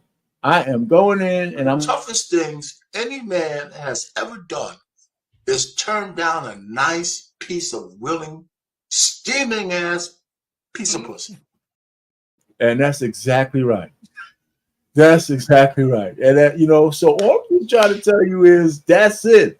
And so as long as that shit's true, and as long as women know they can give us some ass, there's going to be a willing taker out there, and they're going to just always choose. Not always. A lot of them are going to choose the wrong guys. They just are, and that's what we see all around us. We see that shit all around us, man. Why we keep fucking arguing with me? This is what's going on. A lot of men ain't fucking right now, R-Pain. They just Well, I'm talking about the ones who are fucking. They're fucking all the women. Well, goddamn, man, you talk the sexual marketplace. How many motherfuckers you fucked in school that you done fucked their life up? He has a. Oh no, let me tell you what. I'm a more of a Jeter approach. I always had the gift basket in the fucking trunk. So then when they left, so when we broke up, they were always happy. They always got something out of it. I understood that women. Nigga, you gave them a gift to fuck. Oh, you a simp. The women don't get it. If they R-Pain was handing out the stimulus package. I don't say money. I'm just saying you got to get, when women give you some ass, they expect something in return. Oh, you a simp. I don't give a fuck what you say. I didn't say you got to say money.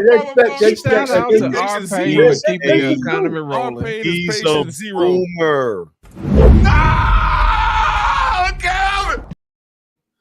Every one of you motherfuckers are lying, man. You might have had a couple of ladies you banged out and went home. I didn't say you give it to them. This is what they expect. That's why they're all chaotic and have trauma. They all expect shit in return. When they don't get it, they go fucking crazy. That's why the next guy always got to pick up the slack for the guy who fucked them over. What? Yeah, I mean, it's just true. They're going to give it to the alpha down the block. You know what I'm saying? Montgomery Ward gifts and shit. You guys. You got the Sears catalog. Okay, so this is supposed to be. Hey, first of all, this is supposed to be my final goddamn thoughts. You know what I'm saying? You know what I mean? Y'all fucking. Why is everybody stepping on my goddamn final thoughts? Y'all can have your fucking final thoughts if y'all want to. Come on, R-Pain. You know what I'm saying? I'm done, man. Go ahead, man. Go ahead. I wanted to hear more about the stimulus package you handed See, here's a literal shit about being on panel. This shit is more figuratively speaking. I'm saying that if you're banging out a chick, you can leave under duress, or you can leave making her feel like she got something in return. Besides just if it's a good orgasm, then you're free to go. You know what I'm saying? The fact is, women give you some box, they all expect something in return. Whether you give it to them or not is a different story. Okay. They give you the box, so you got to give them a box. This is the reason why. This is the reason why my generation did not listen to them. Okay? And you guys are fucking worse off for it. Hey, who? You guys are worse off for it, man. I feel sorry for you ex-motherfuckers. We were trying to say what? You know, we were trying to get y'all don't come for X. Bro, let me tell you something, bro. Let me tell you something. Oh my God. Go ahead. Gen X is good. We good. We golden. We more than okay. But here's the thing. This is what you boomers didn't understand. Okay. What you boomers didn't understand is fair exchange is no robbery. So you run around and talk about she gave me some box. Yeah, and you gave us some dick. So guess what? If you giving her something else after that, your ass got robbed. You got robbed, nigga. And the dick was trash. Here's the thing.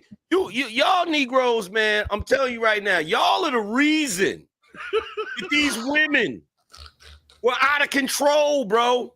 Y'all the reason. No. You can say what you want to say, but y'all, this is the reason why this has snowballed all the way down to women saying, don't hit me up with no grand rising queen. Hit me up with a cash app. That comes from your generation. No, we had no goddamn cash apps in my goddamn generation. That's you motherfuckers.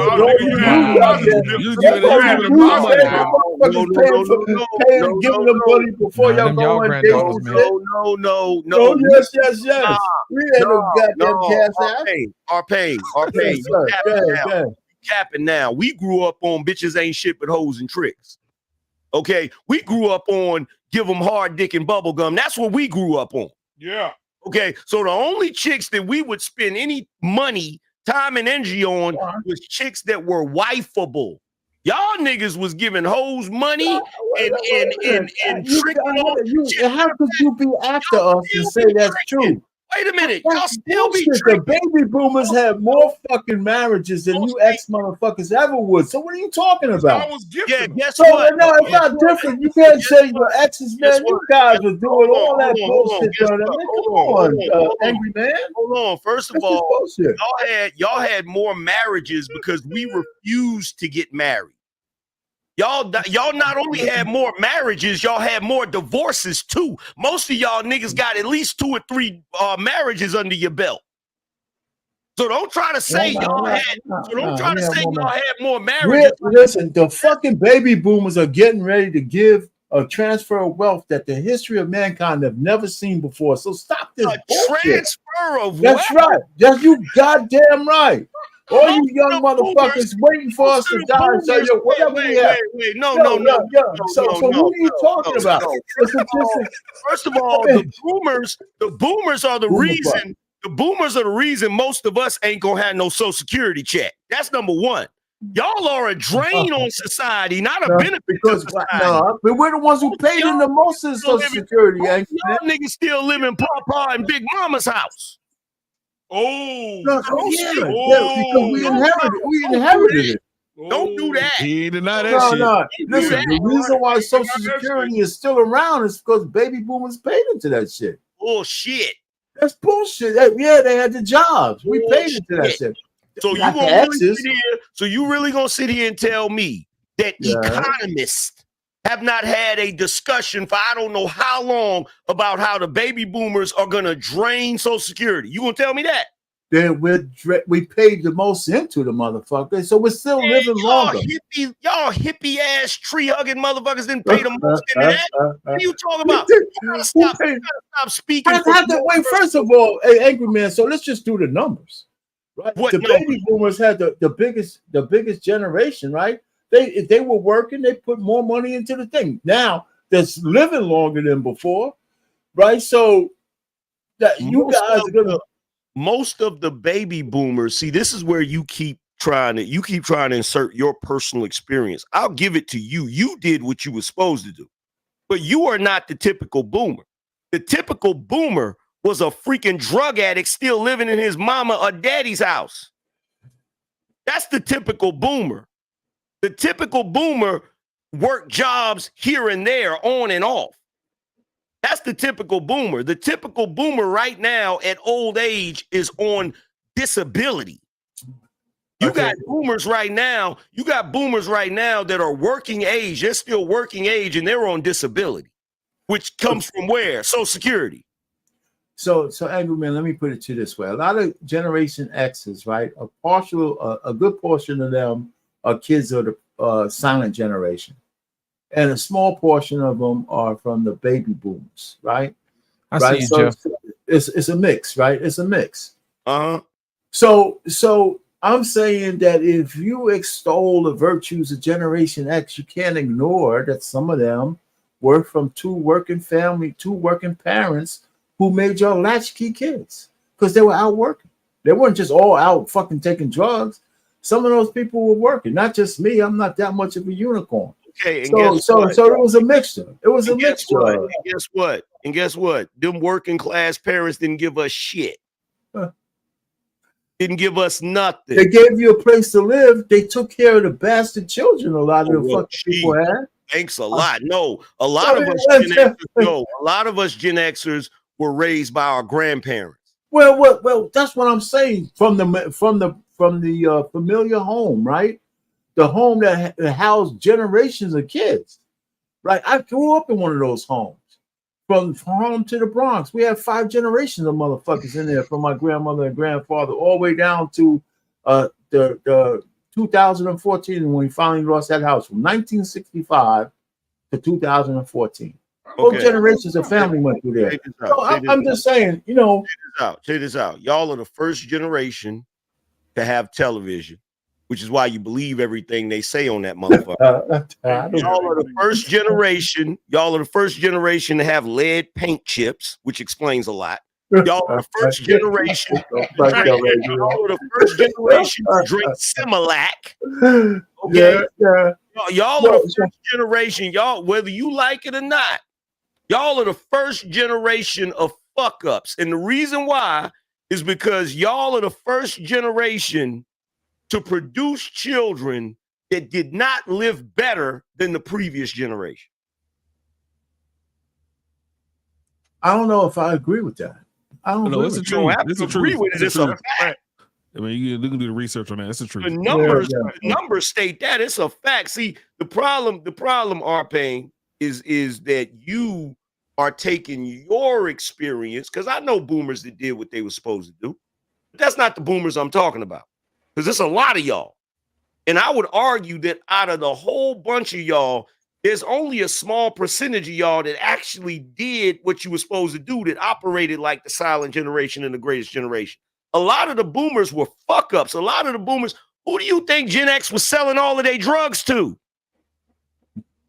Boomers. Listen, I would say this. Here's where I would concede, but one thing I think we keep missing is that out of this generation of boomers came all the technology and the beginning of things that we agree that we use now. Actually, that's Gen X, bro. That's Gen X. That's Gen X for real. Well, come on now. Oh man, come on! You guys can't have it both ways. You're the most starved and fucked up people. Now you're creating the most shit too. I mean, come on, man. Shit. Y'all are the most spoiled generation ever to exist. By the time y'all came around, the greatest generation had already built the industrial complex and all of that shit. Right, I agree with that. Yeah. Y'all are on the ass end. Y'all are actually the generation that were adults when they got rid of all the jobs. Y'all are the niggas that voted for the 94 crime bill and Bill Clinton and all his bullshit. Y'all are the reason dudes like me lost the little jobs we got when we first started working. It was union jobs. Okay, now we. Okay, all right. What's going on, Jeff? Uncle Jeff, what's up, my boy? Jeff. What's happening? What's happening? Can y'all Man, hear me Jeff, we good? thought about you this weekend, man, and Yes, thought sir. about we almost didn't have no president, man. Wow. Remember last week? Remember last week? What when did? this is the last president. Remember that? I keep trying to tell y'all. Jeff, Well, he it was on wasn't there, me man. because I wouldn't have missed. Number one. Oh shit. Me and Angry Man, we already had this talk. I wouldn't have missed him. Brother Payne, I ain't here we go again. Here we go. I'm not trying to draw swords with you, man. I'm not. Here we go. Why you sound like Stephen A. Smith, right? You don't want to draw a sword. That's the first thing you do is unsheathing the shit. The unmitigated gall. Go ahead, my man. Go ahead. What you just did here is shown a prime example of why it is brothers won't listen to us. It is because every fact that Angry Man brought up, you fought. You fought him. You didn't take any of it in. You're just now beginning to go, yeah, well, I guess I can see. Bruh, he hit you with a barrage of truth. And it's not necessarily the boomer's fault. This is the thing. Everybody tries to not take blame instead of, like I said, when two black men disagree, this is the way I think it ought to go. Number one, start at the place where you both agree most. Number two, move out to the fringe of where you disagree. And number three, understand that that frothy disagreement is not about what either of you did to each other, but it's what was done to you both. The women's movement, feminism, welfare, crack, these things were done to you. And instead of owning up on the done to, you go to the defense of. Yeah, I didn't defend feminism. I didn't. No. You didn't defend feminism. You defended yourself in those Yeah, places, because and he wasn't necessarily hold talking on, Jeff. about you. Okay, hold on, Jeff, for a second. I understand that. Hold on for a second. A lot of this shit he was saying is just not my reality. Okay, you know? It's not my I reality. understand that. So before, I'm not a fireman. I believe it was my turn. I'm not a fireman. Yeah, but you I can't can just keep talking to sympathize me with and the I can't say reality of anything. firemen. I can sympathize with the reality of women. I'm not a farmer, an astronaut, or a superhero, but I can talk about the moon, cows, and Batman at parties. I don't have to be those things to sympathize with them, brother. This is what makes me a functioning, rational wisdom well. That's the whole point of not dyeing gray hair, so young dudes know that they can come to you for wisdom, but they can't if you ain't gonna own shit that you didn't do. I have to own shit I didn't do. The first thing I say when I talk to young brothers is, I'm sorry. I'm sorry. My generation didn't pick up the ball after your generation dropped it. I didn't. I was chasing pussy with an Africa patch on. I was listening to Fight the Power. I knew Whitey wasn't shit. But was I active? No. Somebody sold the crack. Somebody bought it. Somebody did that. They watched us fail them in real time. And when they come to talk to you about it, all you can do is tell them what they ain't doing. That's why they don't pay attention to you. Period. Yeah, I literally had to own. We had a debate about Gen X, boomers, all of that. And you know what I had to own? My generation is the generation that glorified being a thug, gangster rap, hustling, selling drugs. I had to own all of that shit. And I had to say, yeah, we did that shit and it was wrong. We shouldn't have did it. Did you teach your sons that, Angry Man? Hell no. What you mean, as far as teaching them to do that? No, I made sure to tell them not to do that and not to go down that route. You feel what I'm saying? But you still had to own it. Yeah. Baby boomers who it doesn't apply to don't want to own none of it. And you know who that reminds you of? Who that reminds me of? Is the parents who have selective amnesia. Oh, yeah. The parents that don't remember waking you up with an extension cord when you tell them that they did. The parents that don't remember the nights that they selectively omit and clean up the story of your past. They edit it. They won't take an unedited version from your side. They just won't. In order to be taken serious by people young, I'm gonna say this, I'm done, Arpain. This is to you forever. In order to be taken seriously by people younger than you, you're gonna have to take ownership of an unedited side of your generation that you didn't have anything to do with. I could dig that. It's gonna be a whole lot of motherfuckers ain't gonna listen to me then, because Are you trying to get everybody to listen to you? No, wait a minute. Let me just say this, because it's not going to be easy for me to accept that I'm responsible just because I'm a baby boomer for all the fuckery that people did. I mean, maybe that's a learned experience. That's something I gotta, at my age, grow into. I could dig that, because I don't disagree with what you just said, Jeff. I can hear what you're saying. Can you and you too, Angry Man. I can hear what you're saying. But can you empathize? I just have to. Maybe I have to still evolve into that, because that's not my reality. But can you empathize with the fact that even with Jim Crow and prejudice and all of that, the Black community you grew up in was a paradise compared to the Black community I grew up.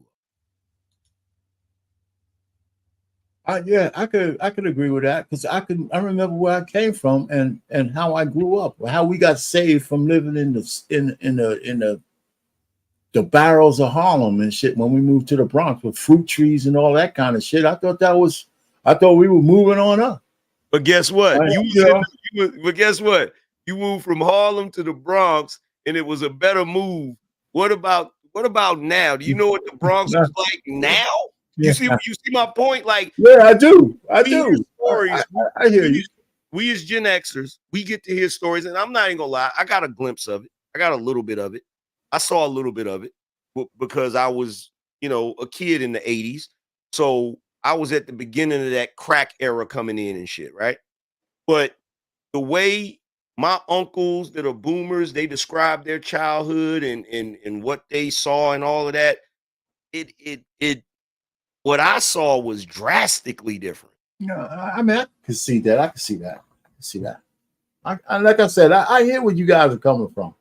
And maybe we should get some real baby boomers up here too. So say, yeah, man, I'm a baby boomer too and shit, man. My whole fucking existence is different than yours.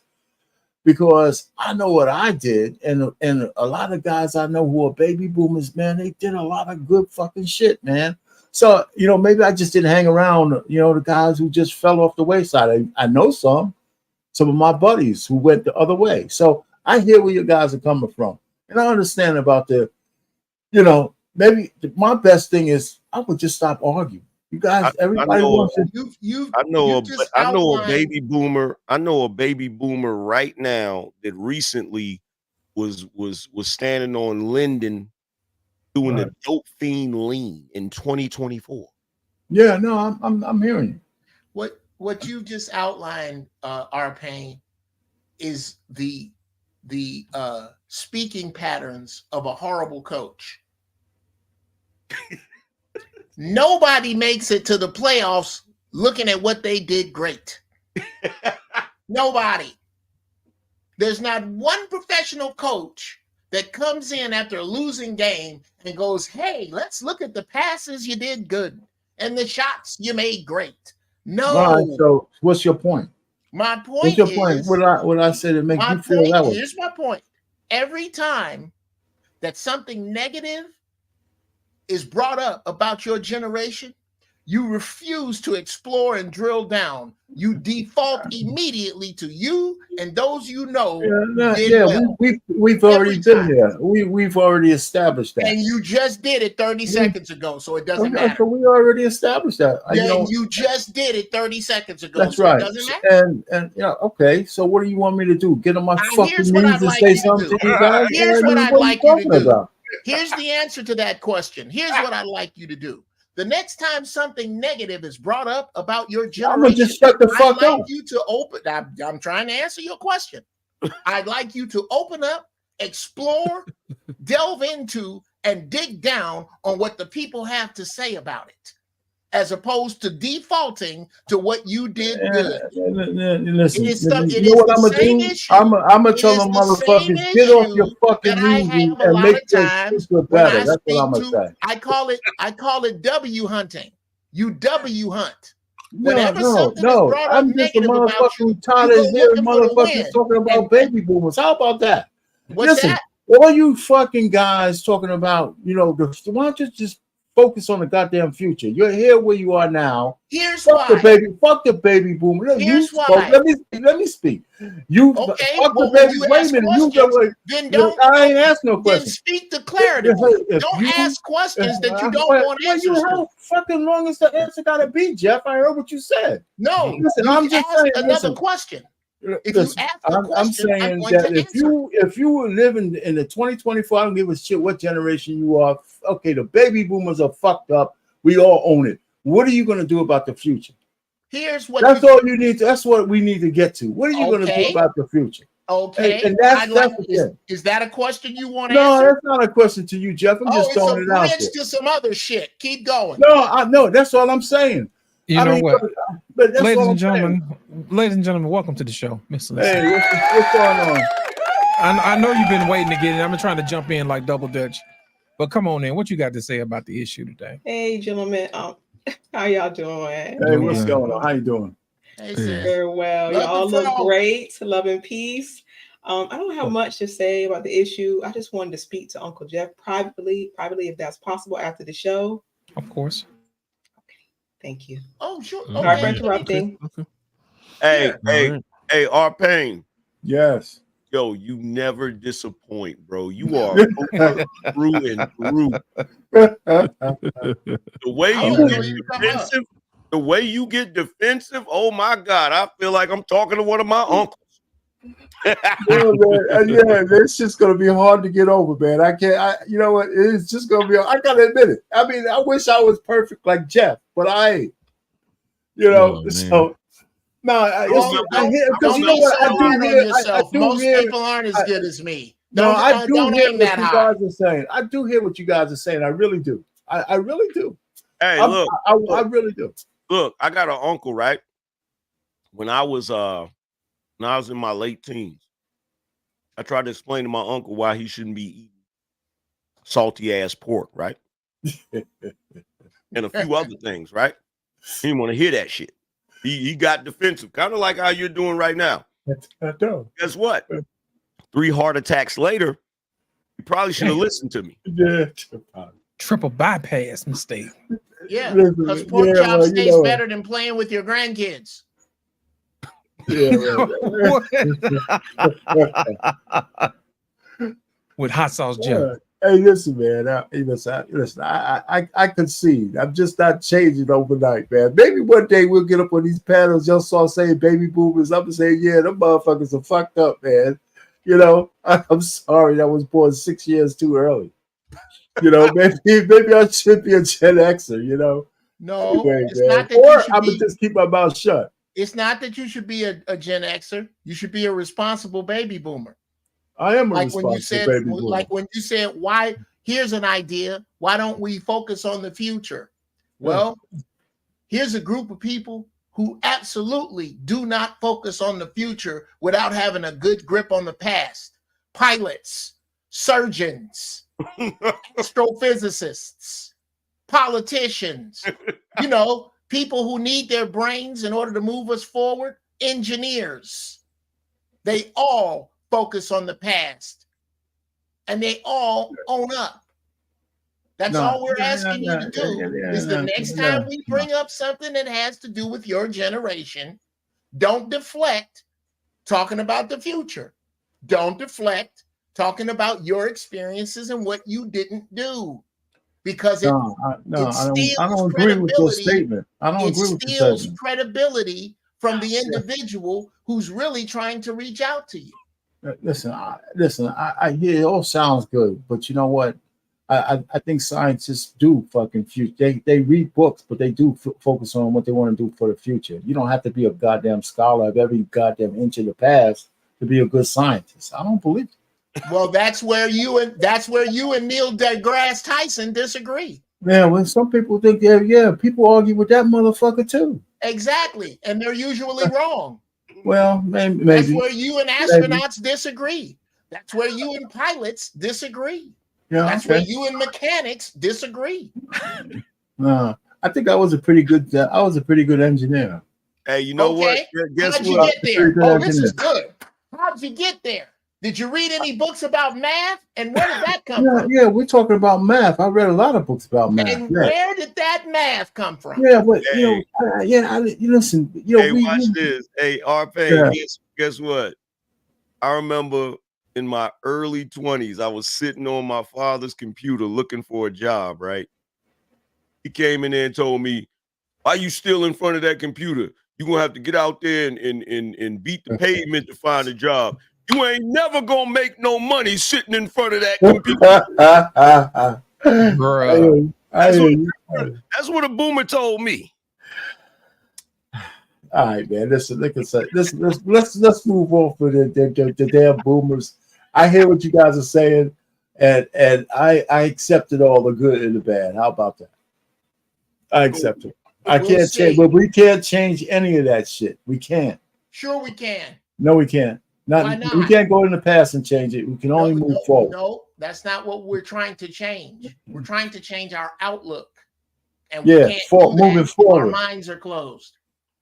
No, well, we can disagree to disagree. Okay, well, I guess exactly. We can disagree because I'm sure you're going to tell me how it is that we can move forward with our minds closed. I'm itching to hear that. I don't think our minds are closed. I just think it depends on what you focus on. You wanted to say something? I thought you had your hand up. Hunting wisdom. Did you had anything? Oh no, I was waving. Sorry. Okay. Hey, listen. Hey, we could move on. I mean, this is the longest final thoughts in the whole fucking world, man. Yeah. Professor, you got final thoughts, brother, before we get up out of here, man. I had some, but they gone now. But shit, between Edgar Man and Jeff, and our pain, like goddamn. But no, I just want to say I am opening up a school, the Huey P. Newton and the Angela Davis School for Black kids. Make sure you give all your cash donations to Dr. Umar. I mean, to me. It's gonna take me about 10 to 15 years to get it open. You know, we're trying to locate some land, and but yeah, just cash at me. Keep this cash at me. And like I said, I'm going on a speaking tour, and I'll be on a Breakfast Club. So holler at me. I need about 10 million. That'll work. Years. That'll work. Yeah, that'll work. That's it. Jeff, did you have any final thoughts, man, before we get up out of here? Yeah, and again, I was good with just watching the show and chiming in the comments, but I think it could be that I am triggered to debate, and I hope it was healthy. Whenever I find that those who are older than me are guilty of handicapping those that are younger than me. Whenever that is, because they need us.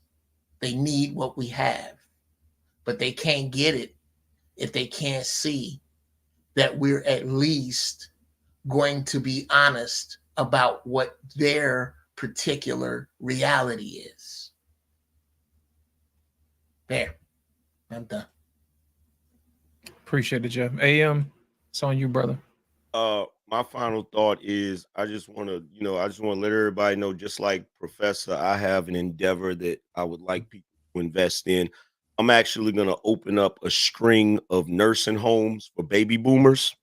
We're going to serve ham and collard greens and pretty much every type of food that the slaves used to eat that we're smart enough to know we shouldn't be eating now. There will be reruns of the Rockford Files, Gunsmoke, and Matlock every day. So if you have a boomer that you want to park there, just bring them on through. You feel what I'm saying? We got short sets and Jesus sandals for them. You feel what I'm saying? Right. So R-Pain, I appreciate that. R-Pain, so he needs you to understand, overstand, and understand. He's opening up a nursing home just for you. You know what, man? You got don't mind that R-Pain. Fuck that. Hell with those guys. They ain't shit, man. I ain't worried about it, but I hear him talking. That's R-Pain, don't worry. We can build them again. Every room will have a lazy boy recliner. We're gonna set up the I got one to the potty pipeline. You know what I'm saying? It's gonna have plastic on it, Angry Man. Have plastic on it. No, it ain't gonna have no plastic on it, but we should get some plastic because it's probably gonna end up with oil stains on it. Because you know how boomers like to work on their cars and shit. So they like to poop themselves. You know what I'm saying? We're gonna open up the pudding to the potty pipeline. You know what I'm saying? Wait. So you can squeal, baby, squeal. You know what I'm saying? And shit, man. You know what I'm saying? Look at all you motherfuckers floor model TVs and shit. Y'all gonna be good to go. That's Zenith floor model TV.